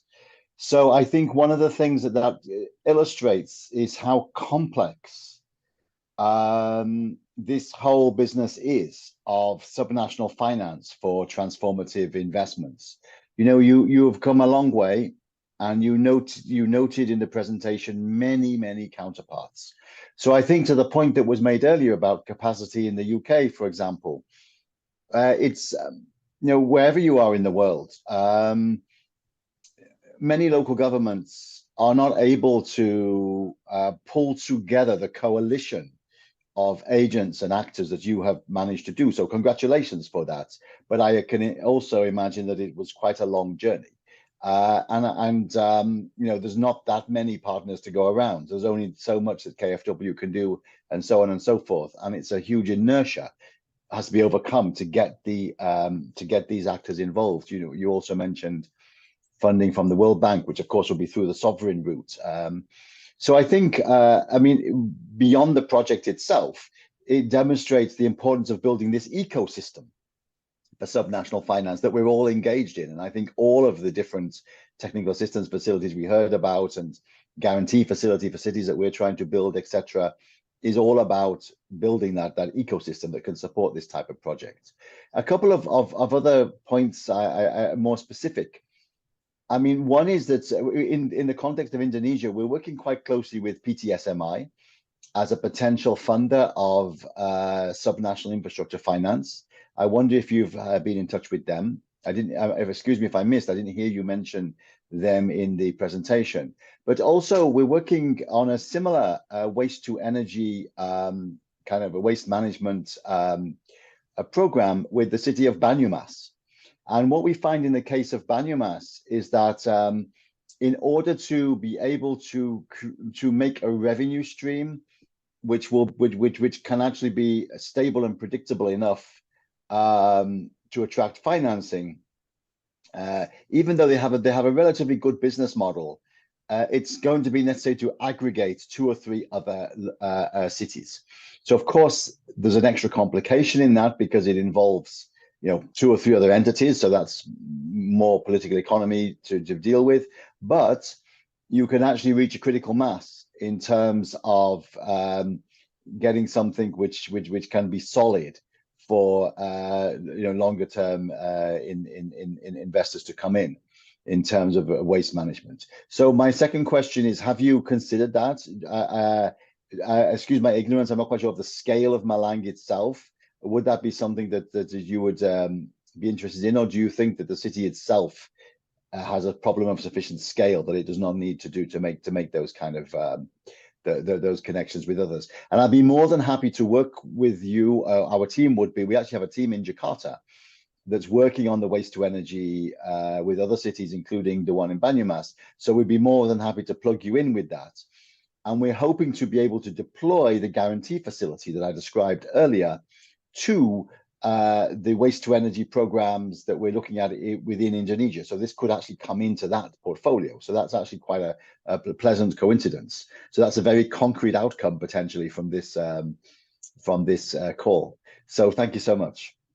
Thank you, David. I just would like Adam, and most importantly, I'm gonna ask you. So I believe that your conversation with David, we're gonna continue in this with the segue that he has presented. I just gonna ask, to the sake of time, that you're gonna jump to David to make his comments, so we can wrap up our first panel. David, please. Thank you. So yeah, I think a great presentation. Definitively, you know, we need more of those type of projects. So you know, definitively that would be eligible first for our technical assistance window. So we've been supporting quite a few similar projects also in Indonesia. On the equity side, I think what you said, you know, to answer Steve's first question is true. At some point, definitively, if you want to have an equity investment, you need a PPP, you know, framework. There will be need tendering process, and so I guess that would be in a later stage. Maybe just to support if that's needed, we launched a few months ago a white paper on RDF safeguards to issue carbon credits. So you can look at that on our website, but definitively there are a few elements you need to consider to issue carbon credits and to use carbon finance for RDF projects.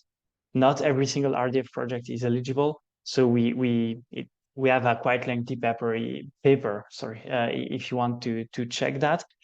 And yeah, I think, you know, as a more, if you want to have private investor, I think, you know, Steve made the point about offtake. I think that those would be important at some point.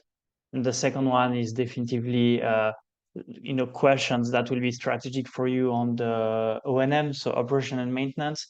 I think for all of those waste deal, operation and maintenance is always very critical. So it would be a very, you know, I think, I don't know if you already have a plan, you know, if the municipality want to be the operator, if you want to create a public entity, or if you want to tender that. But definitively, the option you will choose, I think, will drive, you know, some of the potential funding options. And most probably, if you want to go through a PPP, or if you want to have private investor, and, you know, we could definitely look at that one.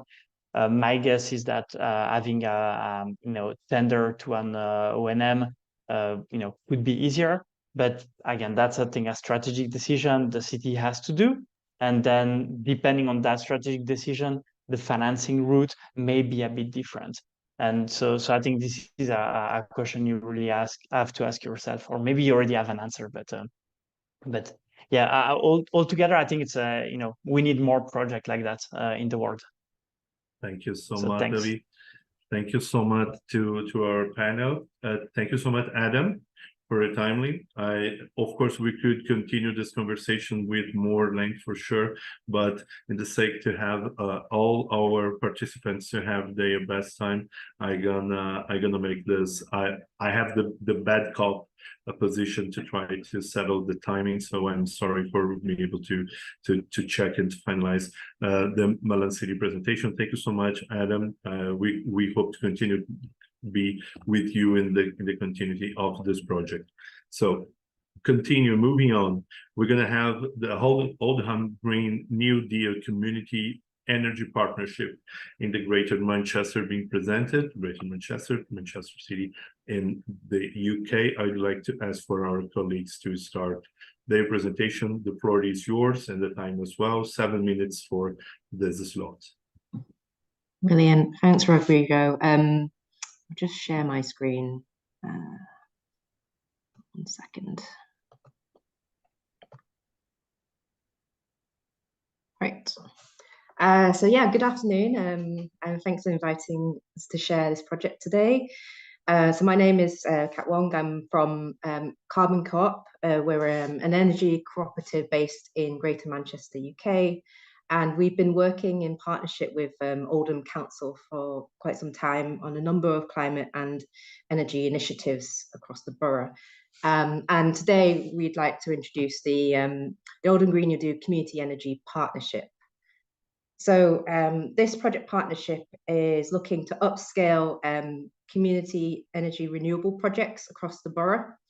And this is sort of kind of grounded on the 2021 local area energy plan that was produced, which is like an outline roadmap for a way to decarbonize the energy system in Oldham and get to net zero by 2030. And in the LEAP, it identifies about £5.6 billion is needed of investment to deliver net zero. And so this is a map showing potential sites or ground-mounted solar PV, which have been identified in this document. So in terms of like an overview, the main aim really is to kind of mitigate carbon emissions, reducing the reliance on fossil fuels, providing the opportunity for renewable energy alternatives, and creating a kind of local energy market which connects in the offer for local people to buy renewable energy locally. And this community energy partnership is very much grounded within this wider system called the Green New Deal Delivery Partnership. It's a mechanism for really engaging private landowners and asset owners in the borough and connecting them with community energy groups and developing joint ventures to set up new renewable community energy projects and creating this project pipeline that then can start to be delivered. So as Carbon Co-op, we're working in partnership with Oldham Council on this, with other partners like Electric North West, Oldham Community Power, an existing community energy group in the area, and Oldham Energy Futures. So at the moment, it's in the scoping stage. So at the moment, we are conducting a few kind of pre-feasibility engagements. We've been in discussions with one of the sites, Royal Oldham Hospital, for a potential community energy solar rooftop PV project. It's really, this project really is split into two phases. The first phase would be like a pilot project demonstrator with up to about 3 community energy projects, where we'd be doing the pre-feasibility studies, engagement, and developing the concepts, so then the feasibility studies and identifying funding options and delivery. Following this, we'd be looking at a second phase up to 2030, which would be continuing the development of these renewable energy projects across the borough. So really, we want to try and reduce the reliance on fossil fuels. We'd have this the development of this mechanism called municipal developer, which would be a mechanism for supporting community energy projects to get off the ground.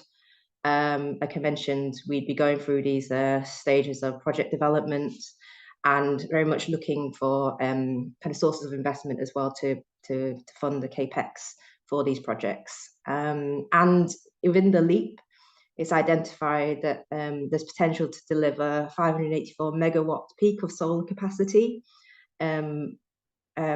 ability to reduce 500,000 tons of CO2 emissions, and there's added values of supporting community energy groups to grow in Oldham, the development of community investment pot for energy efficiency projects.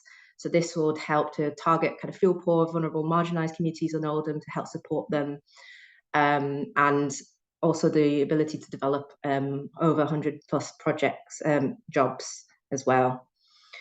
So yeah, there's a real potential for investors to come and support. We have the grounding from Oldham Council for its legal binding targets to try and reduce CO2 reduction, and also the opportunity there is really to invest in clean energy projects in the borough, which have a social environmental set of benefits as well as a return on investment. And in terms of the financial indicators, we'd look at phase 1 as a kind of cost of up to about 6 million euros, and then phase 1 and 2, really the kind of investment potential there is a 1.9 sort of billion euros. It's quite a large amount, but we've done a bit of solar potential mapping in the locality, and there's an estimated internal rate of return of between 6.1% and 15.9%. There'll be a return on investment target, which we'd be looking at hopefully around between 5 to 10% over a maximum of 25 years. And at the moment, we are looking at some grants to support that pre-feasibility work and engagement with land and asset owners. And we're also exploring the option of applying for the Community Energy Fund, the UK government fund, which allows the development of feasibility studies. And after that, following that, we'd be very much looking for that capex funding for phase 1 and 2 in the form of loans, bonds, and private investment for that kind of financing. Yeah, so that's kind of our pitch today, and thank you for this opportunity. Thank you so much, Kat. Thank you so much for your presentation. Thank you so much for your work, and I believe they're going to have an interesting update from our jury panel. I'd like to ask or take advantage that David is just here on my in the corner of my side. I'd like to ask you, David, to make your comments, and I'm going to ask for our jury panel, if possible, due to the constraints of timing, I believe that won't be feasible to have a feedback from the city, a proper feedback with the proper time. I believe that your comments, any feedback from the city would come by an email that we're gonna ask for the group of the logistics to support. Okay, so David, please. Thank you very much. Sorry, I have a lot of sun today. So maybe first point, just a disclaimer. I'm really, we're much more investing in ODA countries. So I don't have that much experience in Europe and even less in the UK. So my first feedback and what we see is that, on the grant side, most of the grants around the world are dedicated to ODA eligible countries, so mostly Global South.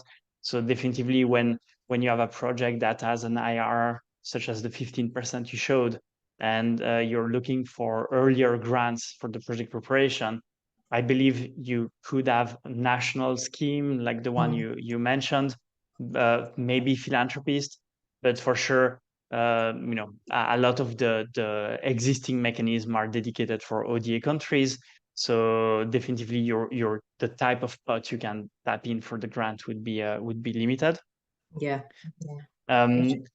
Yeah. Then I don't think I will learn you anything, but I think for all those type of schemes where I would say it's platform, something very important is that all those deals are as standardized as possible. So we did a platform investment in Mexico, as I mentioned to you. And so also it's the same, like every single deal has the same type of underlying contract.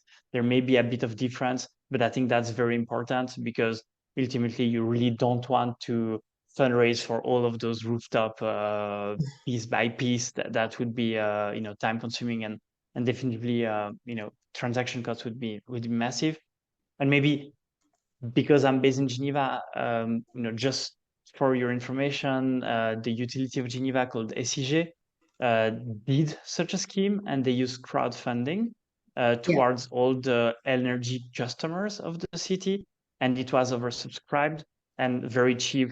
So maybe it's happy to also make a link there, but this is not really what we do. But I know it was very very popular.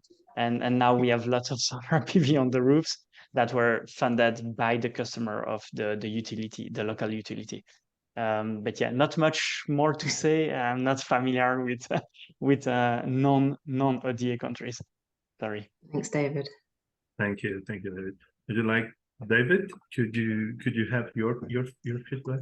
No, thank you. So it's really interesting. I'm also, although being from the UK, I haven't lived there for quite a long time, and so I'm not really up to speed with what's happening there with regard to energy policy. And so similarly to the previous contributor, we work mainly in non-OECD countries.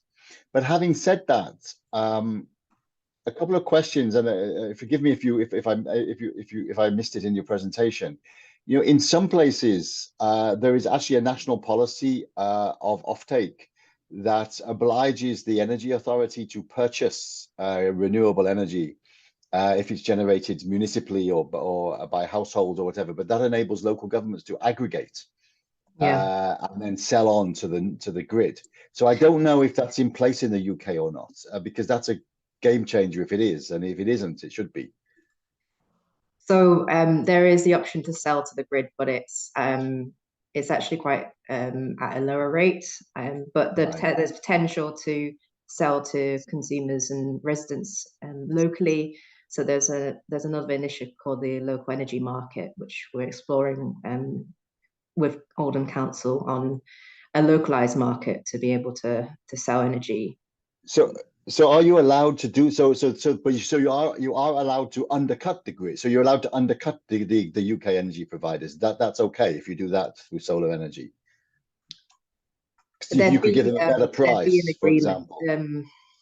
So and there's an initiative called Energy Local, which would be kind of the model that we follow, which is about kind of having kind of an agreement and with like the energy generators, there'd be like a PPA agreement as well. Right.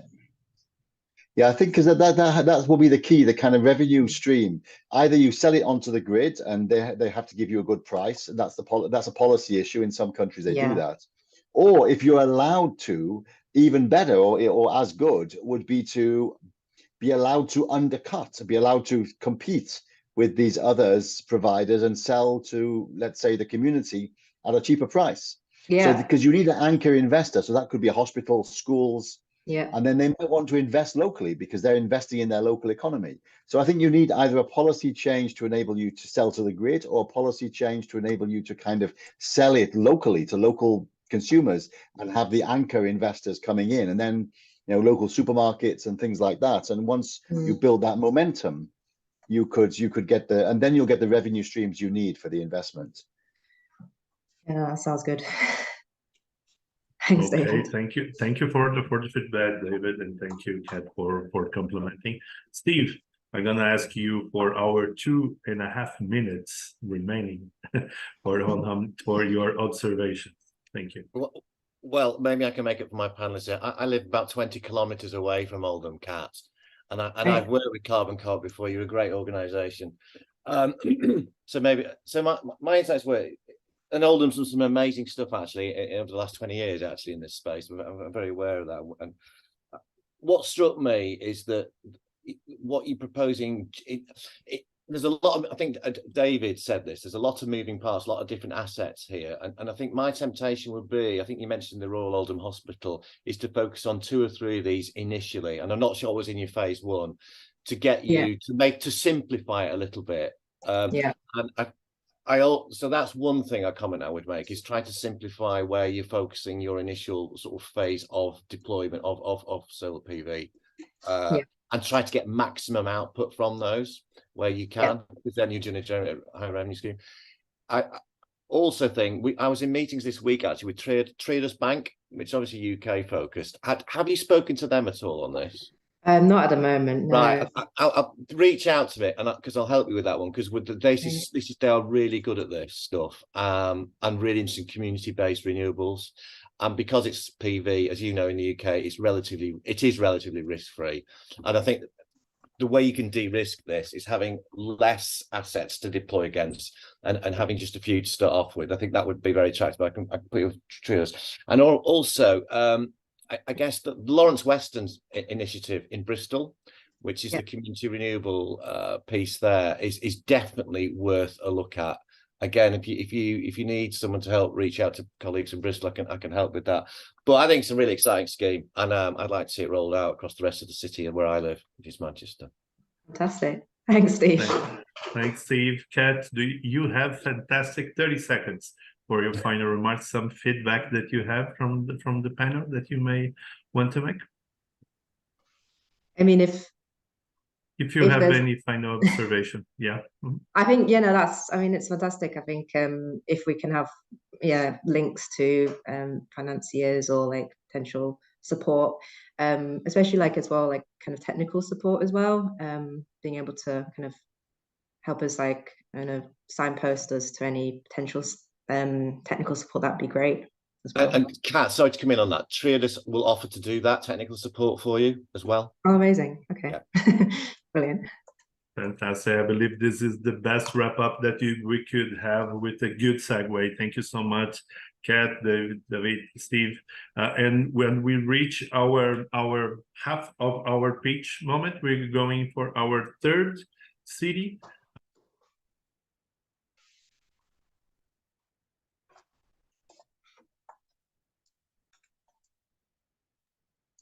Rodrigo, you're muted. Yes, I had some issue, I believe. I'm sorry, but I believe I'm back now. So we are continuing with the city of Contagem and sustainable climate through photovoltaic energy. The city is I have a disclaimer to make. I'm really close to the city of Contagem and being close to them. And thank you so much that one of our South American cities could be here. And I'd like to ask to the good people of Contagem to make their presentation. You have your 7 minutes going up. Hi, good morning or good afternoon. First of all, I'd like to thank our partner, ICLEI, and the TAP team for the opportunity to be here to present our project. I wish I could speak in English, but we have so short time, so I prefer to speak in Portuguese. It's easier for me.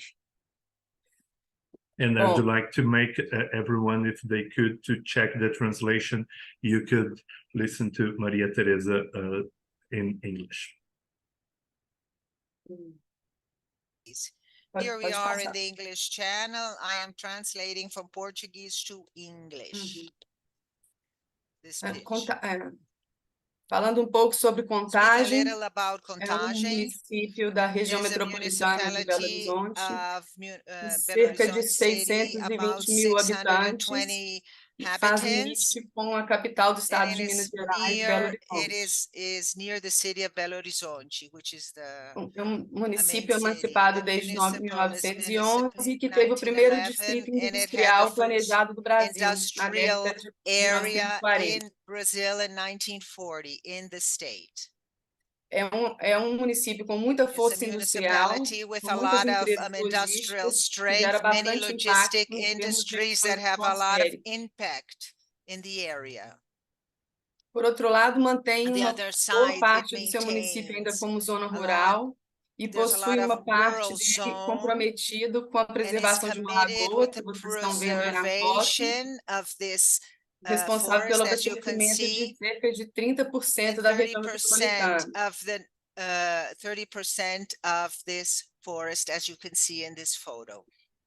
Pode passar. Next slide, please.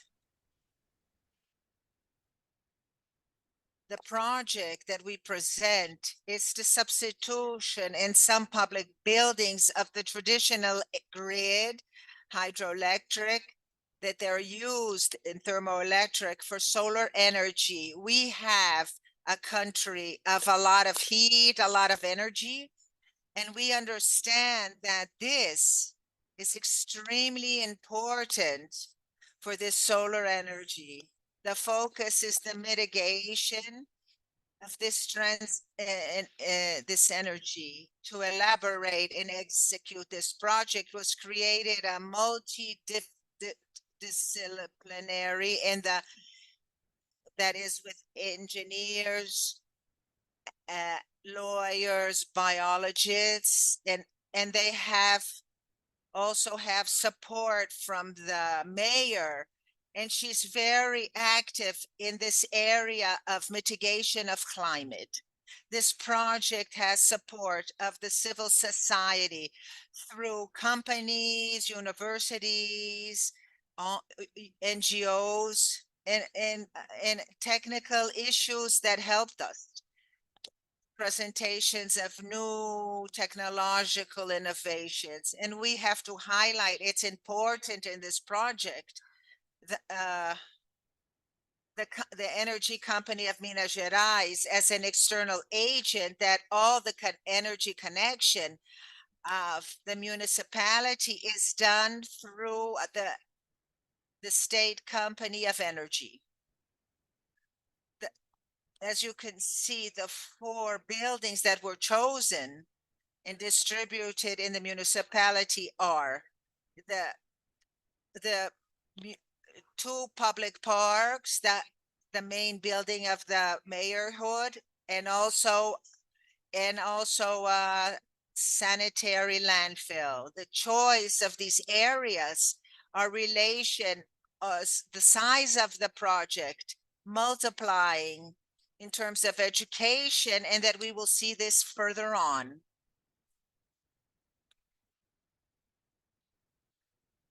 The project now is in the stage of conception and design, and it is basically to take advantage of areas of public buildings to apply photovoltaic in the building for its energy, and also the surplus would go to other public buildings. These plates, this exists already. What is necessary is no need of intervention.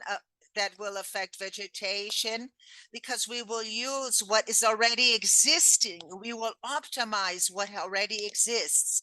Use these 4 units, 4,200 square meters to generate 1.4. We estimate that the economy in terms of energy for investment in the implementation of the plants in 3 years. The project, therefore, started in 2023, identified the areas that has economic activities, and will go up to 2024. It will follow with the distribution of the proposals, or if possible, investors through interest in 2024. And after this will be evaluated and contracts assigned. The installation of the first plant would be in 2024, and the other 3 in 3 years till 2026, sorry. Well, the big challenge for sure is initial money.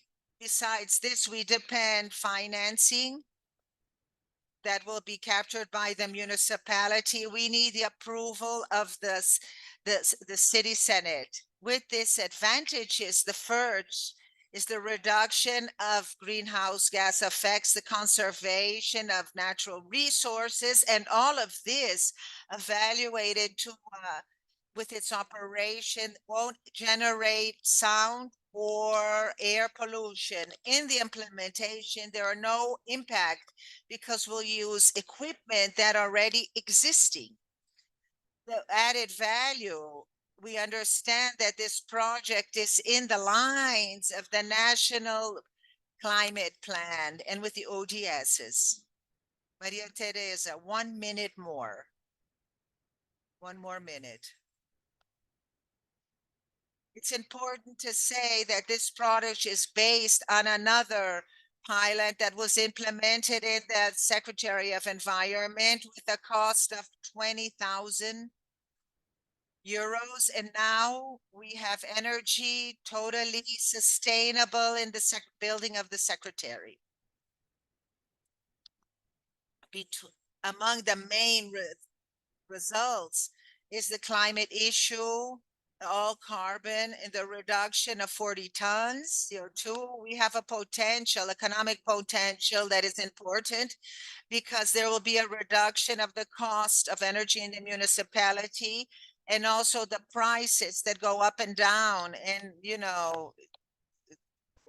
moments of scarcity.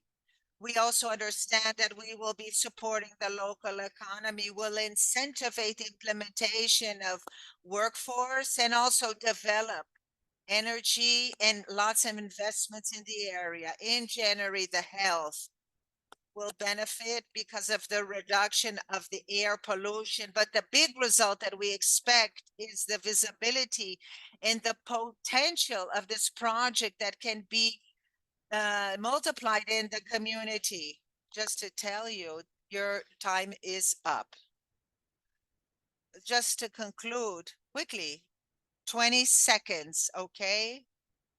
Okay, the big issue of this project, as we understand it, brings close to the people the possibility to understand their action in the improvement of the mitigations of the climate. So when you bring in a park where people can see this and go in practice, we understand they will understand this to bring it to their residents, to their homes, to their companies, their businesses.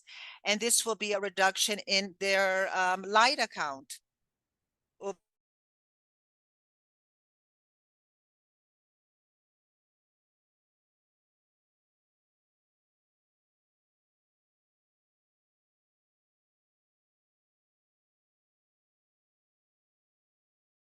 Our panel as a dual, so I'm gonna ask for the remaining David to start his remarks if possible. Thank you. Thank you very much. So no, thanks for the presentation. Maybe just to start, so for us, Brazil is an eligible country, so this is a project we could look at. Definitively, solar PV on rooftop is something that today is more and more common. As I mentioned in the presentation, we've been investing in a very large scheme in Mexico, so it's quite similar. I think from your presentation, I don't know if it's clear yet, but a big question you have to ask yourself is, as you said, there is a lot of upfront cost. So in order to deal with upfront cost, either you take a loan or the municipality want to invest, or basically you get, let's say, a solution in-house. Or if you want private sector, usually the way it goes, it's with a public power purchase agreement. So you get a private investor to invest this upfront cost, and then he will sell the electricity to the municipality or the users.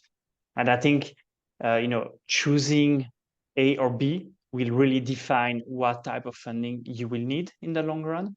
And so I think it's really a question the municipality and the proponent have to ask yourself. But definitively, choosing a PPA or owned infrastructure makes a big difference in the design, and also ultimately in the choice of partner you can make. So if you choose a PPA, so type of private investment, we could look at it. I feel it will be a bit small, but we have this platform already investing in Mexico. We could definitely look at it on that perspective. But I think it's a choice the municipality has to make, because if you want to take a debt to invest in your own asset, that's a different option.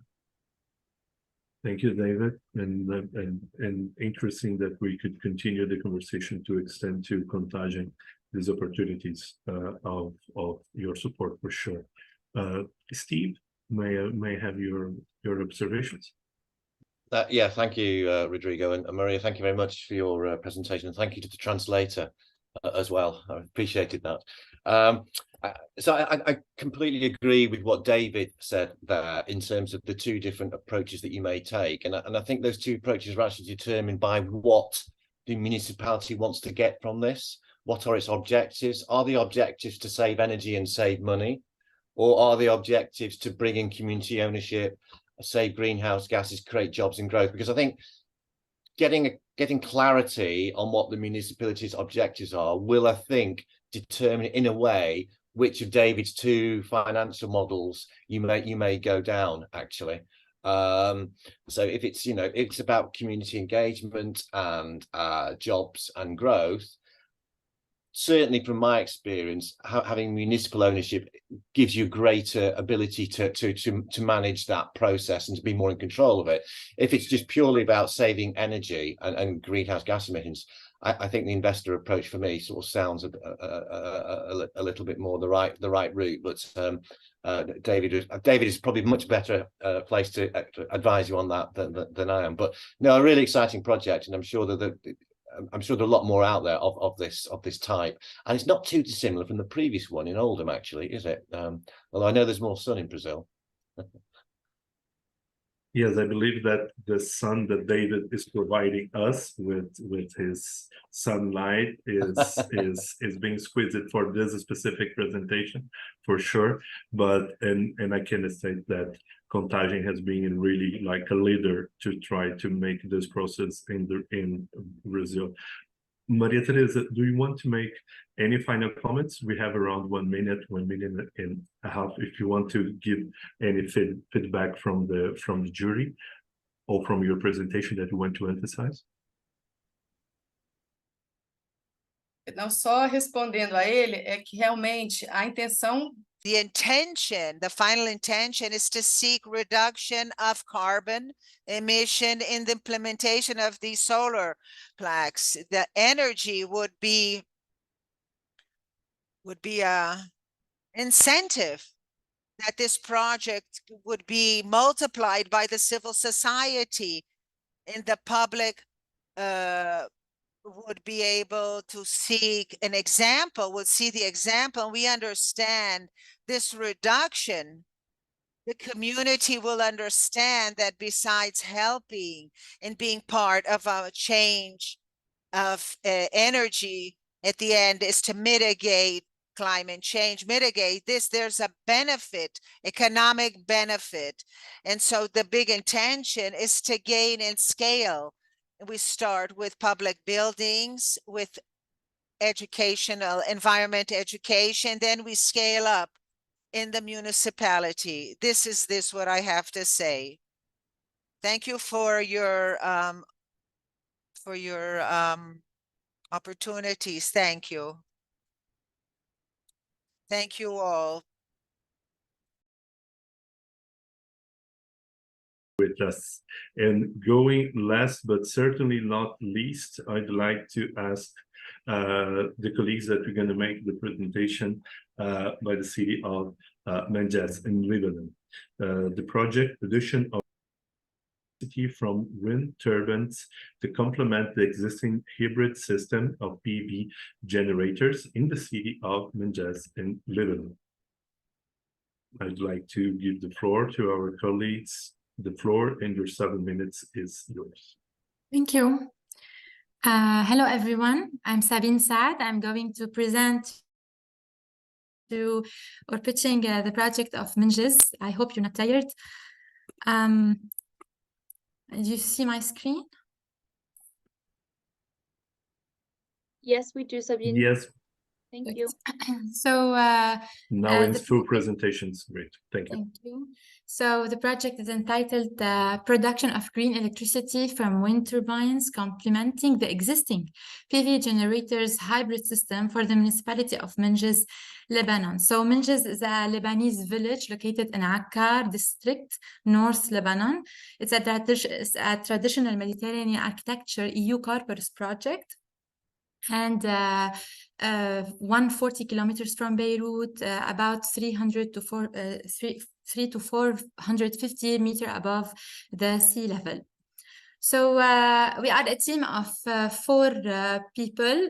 First, Mayor of Menjas, Mr. George Youssef, which is a global covenant of Mayors Board of Directors, and Mr. Sharbel Ishaq, the head of environmental unit, and from the Lebanese Association for Energy Saving and for the Environment, ALME Lebanon, I'm Sabine Saad, the Director of Ecological Transition, and Dr. Adnan Jouni, the Director of Renewable Energy.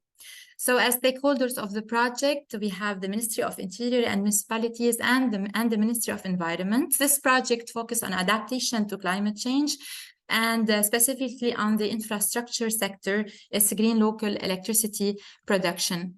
So for the current stage, within the implementation of the Sustainable Energy and Action Plan of Menjas, being a signatory of the Global Covenant of Mayors since 2014, it aims to reduce, it's committing to reduce 40% of their emission by 2030. So a project was foreseen to install a wind turbine in the community.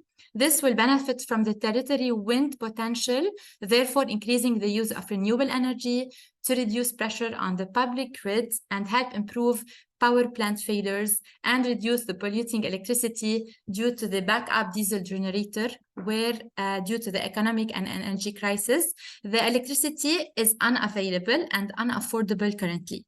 So ALME has developed for the Menjas municipality a pre-feasibility study and the framework of the project SOC, funded by the French Agency of Development, based on an average speed value for the territory estimated 5.5 meters per second at a height of 50 meters, to install with a budget of around 1.4 million euros, a 100 kilowatt wind turbine of a nominal capacity of 240 megawatt hour of green electricity per year, with energy storage estimated 30% of the total annual of the territory. That would reduce amount of around 20 tons CO2 equivalent per year coming from diesel generators. So as the upcoming project timeline, if the project starts in 2024, the 1st of 2024, we need to establish the feasibility study. We need to start the technical design and economic feasibility analysis.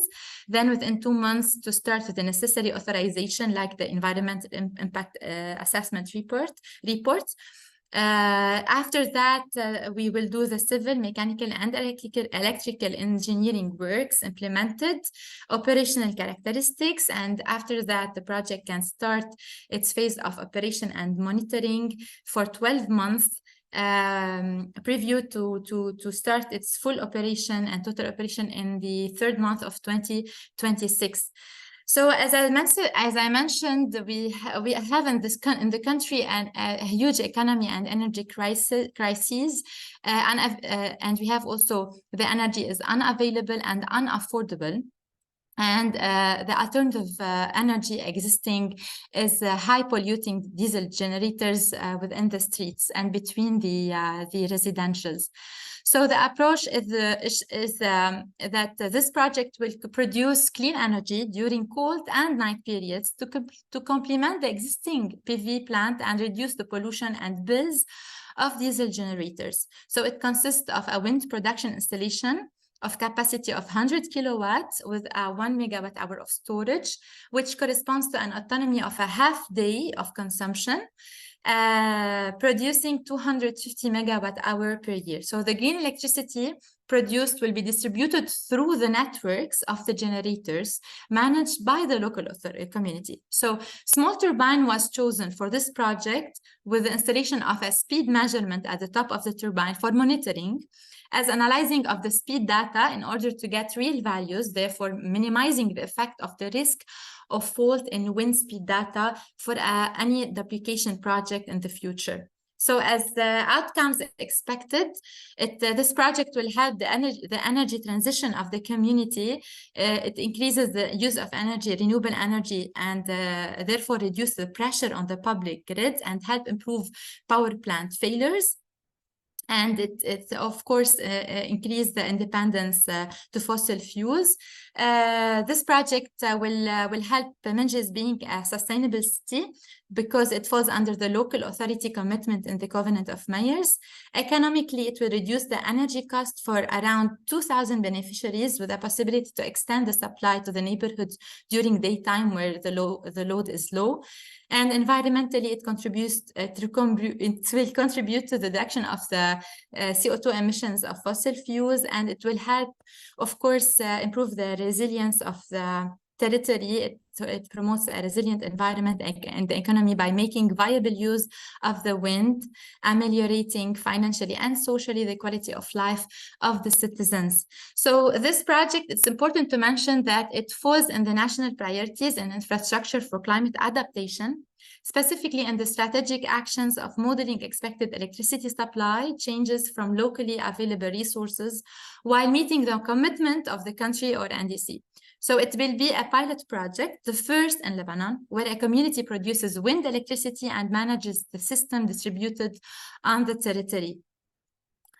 So this project is estimated around 1.4 million euros, which 450,000 euro can be contributed by the municipality through the territory of the property.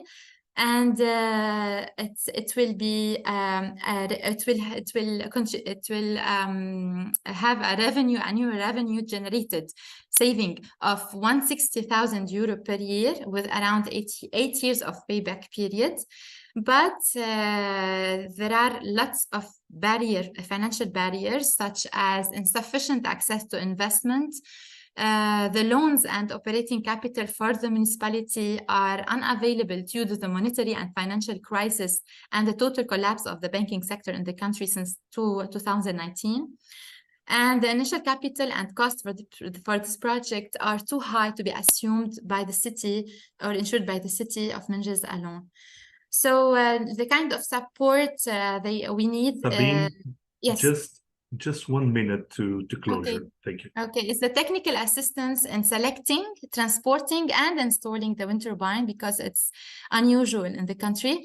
And maybe a grant dedicated to the municipality of Minges to establish the feasibility study, implement, and monitor the project. So I need to mention that this project will bring a revenue to the municipality by collecting energy bills from the citizens. This revenue will be necessary for the maintenance and the sustainability of the project, as well as to invest in the implementation of the Sustainable Energy Action Plan of the municipality. Thank you so much. Thank you so much, Sabine. Thank you to the presentation. So interesting to see the different array of projects that here in TAP we're able to advance together and take it forward, not only the presentation of the project, but the whole concept of the project visibility in Lebanon. Thank you so much.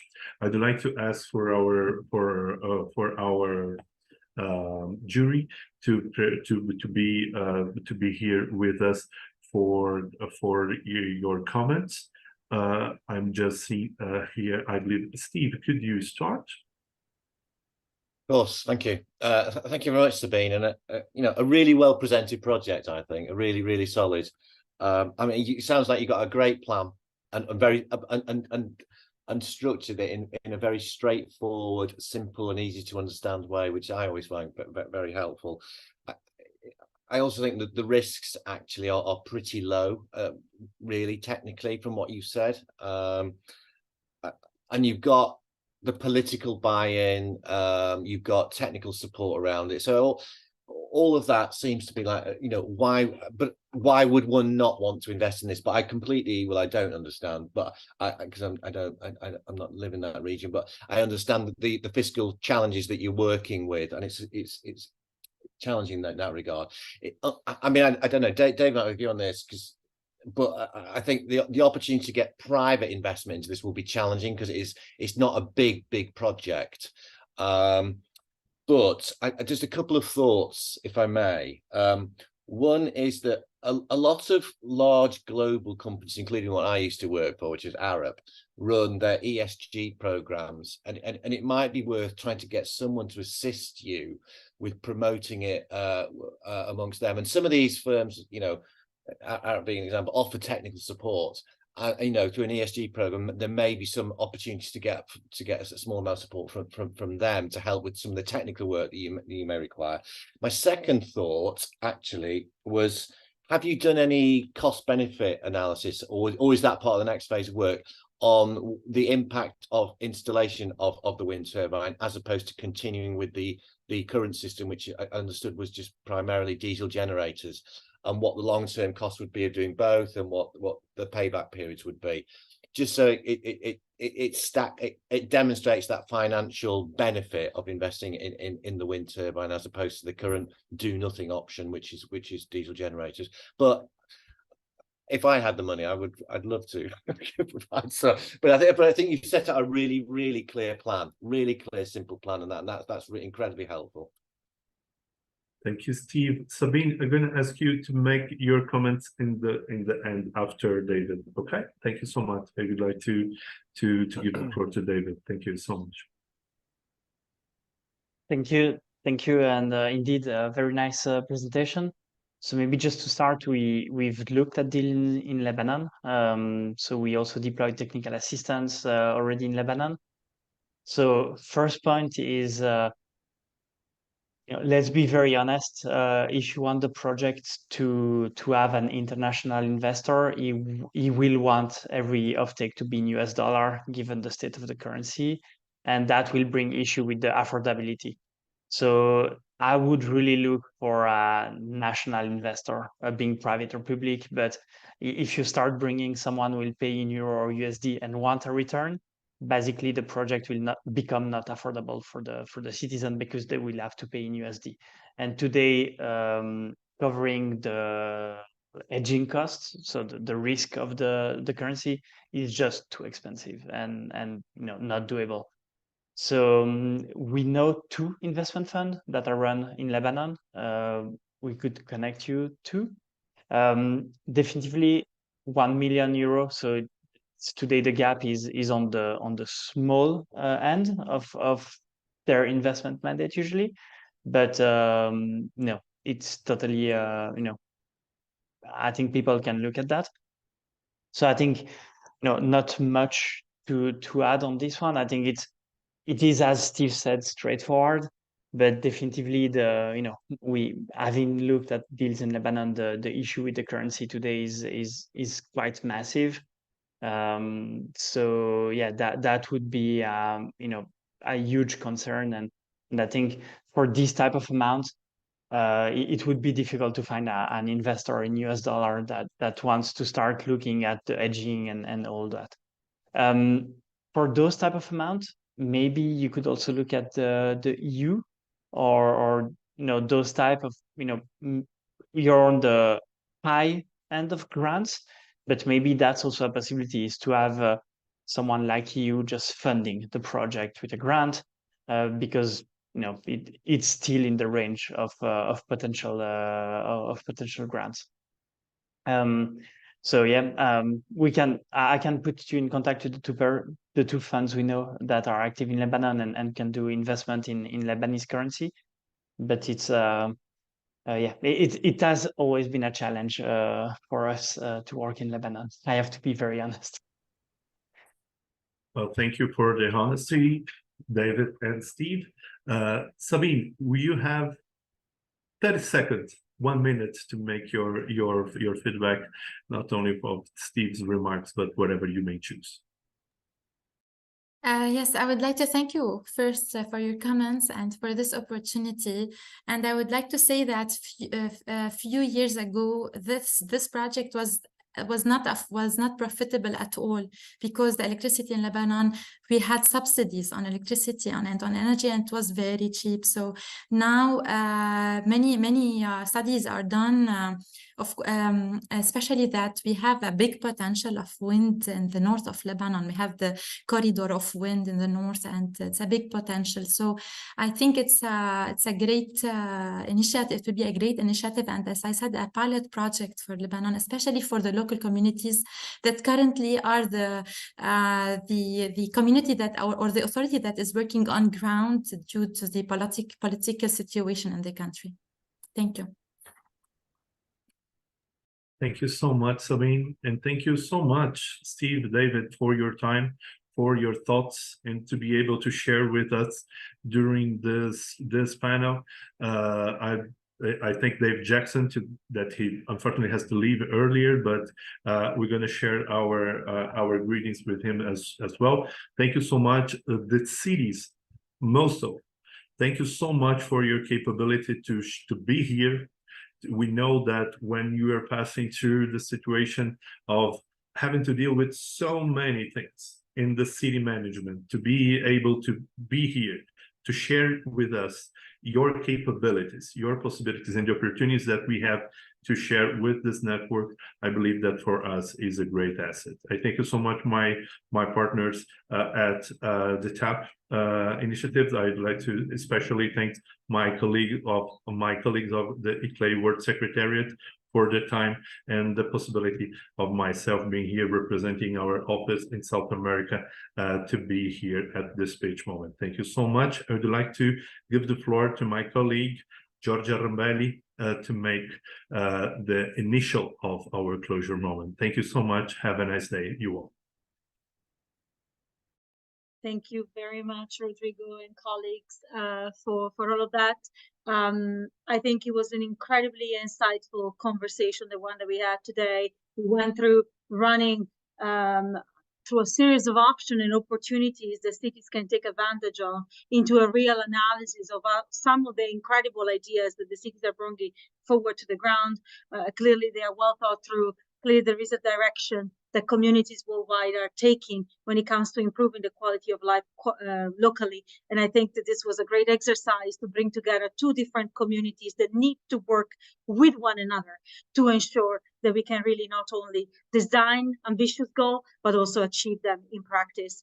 Before I give the floor to Esther Mojaroshi for the real concluding remarks, I wanted just to underline the fact that we have an opportunity again to continue this conversation. I mentioned earlier, I have the pleasure to be the director of this mission called the Urban Transition Mission. Many of the cities that have been presenting today, Contagion, but also Greater Manchester Authority, are already among the cities that have joined the Urban Transition Mission cohort. And we are currently having an open call for more cities across the world to join us in this mission to become net zero resilient and inclusive community as fast as possible. So I would like to share with you just a quick slide to show you here the opportunity. I mentioned we have an application open. We are looking for 250 new communities to join our family in the future. You can access via the QR code that you see there on the screen. Requirements are very minimal.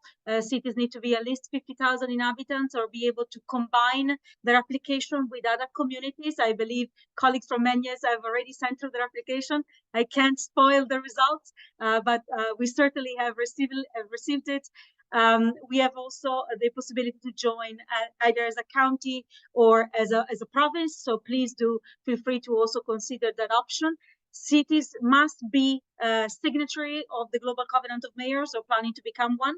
This is because we don't want to reinvent a city journey that you have already started, but we really want to build upon the efforts that your community have already been making in terms of the planning and their forecasting for the future of your decarbonization and resilience in your community, and just spend more time in really supporting you in implementing the actions that are part of this journey. And this is where, once again, I want to thank colleagues from ICLEI, from TAP, and in particular in their role as the kind of help desk for anything that relates to finance opportunities and capacity within the Urban Transition Mission Center. This platform that will continue to offer more opportunities for capacity building and exchange. So invitation to join our community, invitation to watch out for new opportunities via the Urban Transition Mission Center. That is kind of our online platform for really sharing more opportunities, and more to come also in terms of TAPs. I don't want to steal your thunder, Esther, but I believe that we can expect more of this marketplace taking place. So maybe I'll just stop here and give you the floor to tell us a little bit what we can expect also from the future. Many thanks. Yes, thank you so much, Georgia. And indeed, this was today one event, but it was just one action among many. And definitely we would like to continue. I really hope that it was a useful learning exercise for all, for the cities, but also actually for the finance experts to really hear from the cities their ideas and to exchange with them directly. So also, those who didn't have the opportunity to pitch today, I really hope that it was a useful event for you, learning about existing and also upcoming international financing sources, opportunities, project preparation facilities. We will continue this work. We also heard today a lot of promises. We will certainly follow up on those. And we really would like to thank particularly for the 4 cities who really were our pioneers in this collaboration with the UTM and pitching today, Contagion, Malang, Menez, and Oldham. Many thanks for showcasing your ambitious urban development plans. And we will not stop here. We are here to support you further and find solutions for your projects. And indeed, also just as Georgia said, also in the TAP, we are constantly looking for new project ideas and applications. The recent call is open until the 15th of December, but then also next year in February or March, we are already planning to open the next call. So this collaboration will certainly continue. With that, I would like to thank again. We recorded today's event and we'll also share the slides with you. And I would like to thank again so much for all our speakers and the cities and the the jury members, particularly the moderators, and for all of you to be here today. Thanks so much, and wishing you a nice continuation of the day.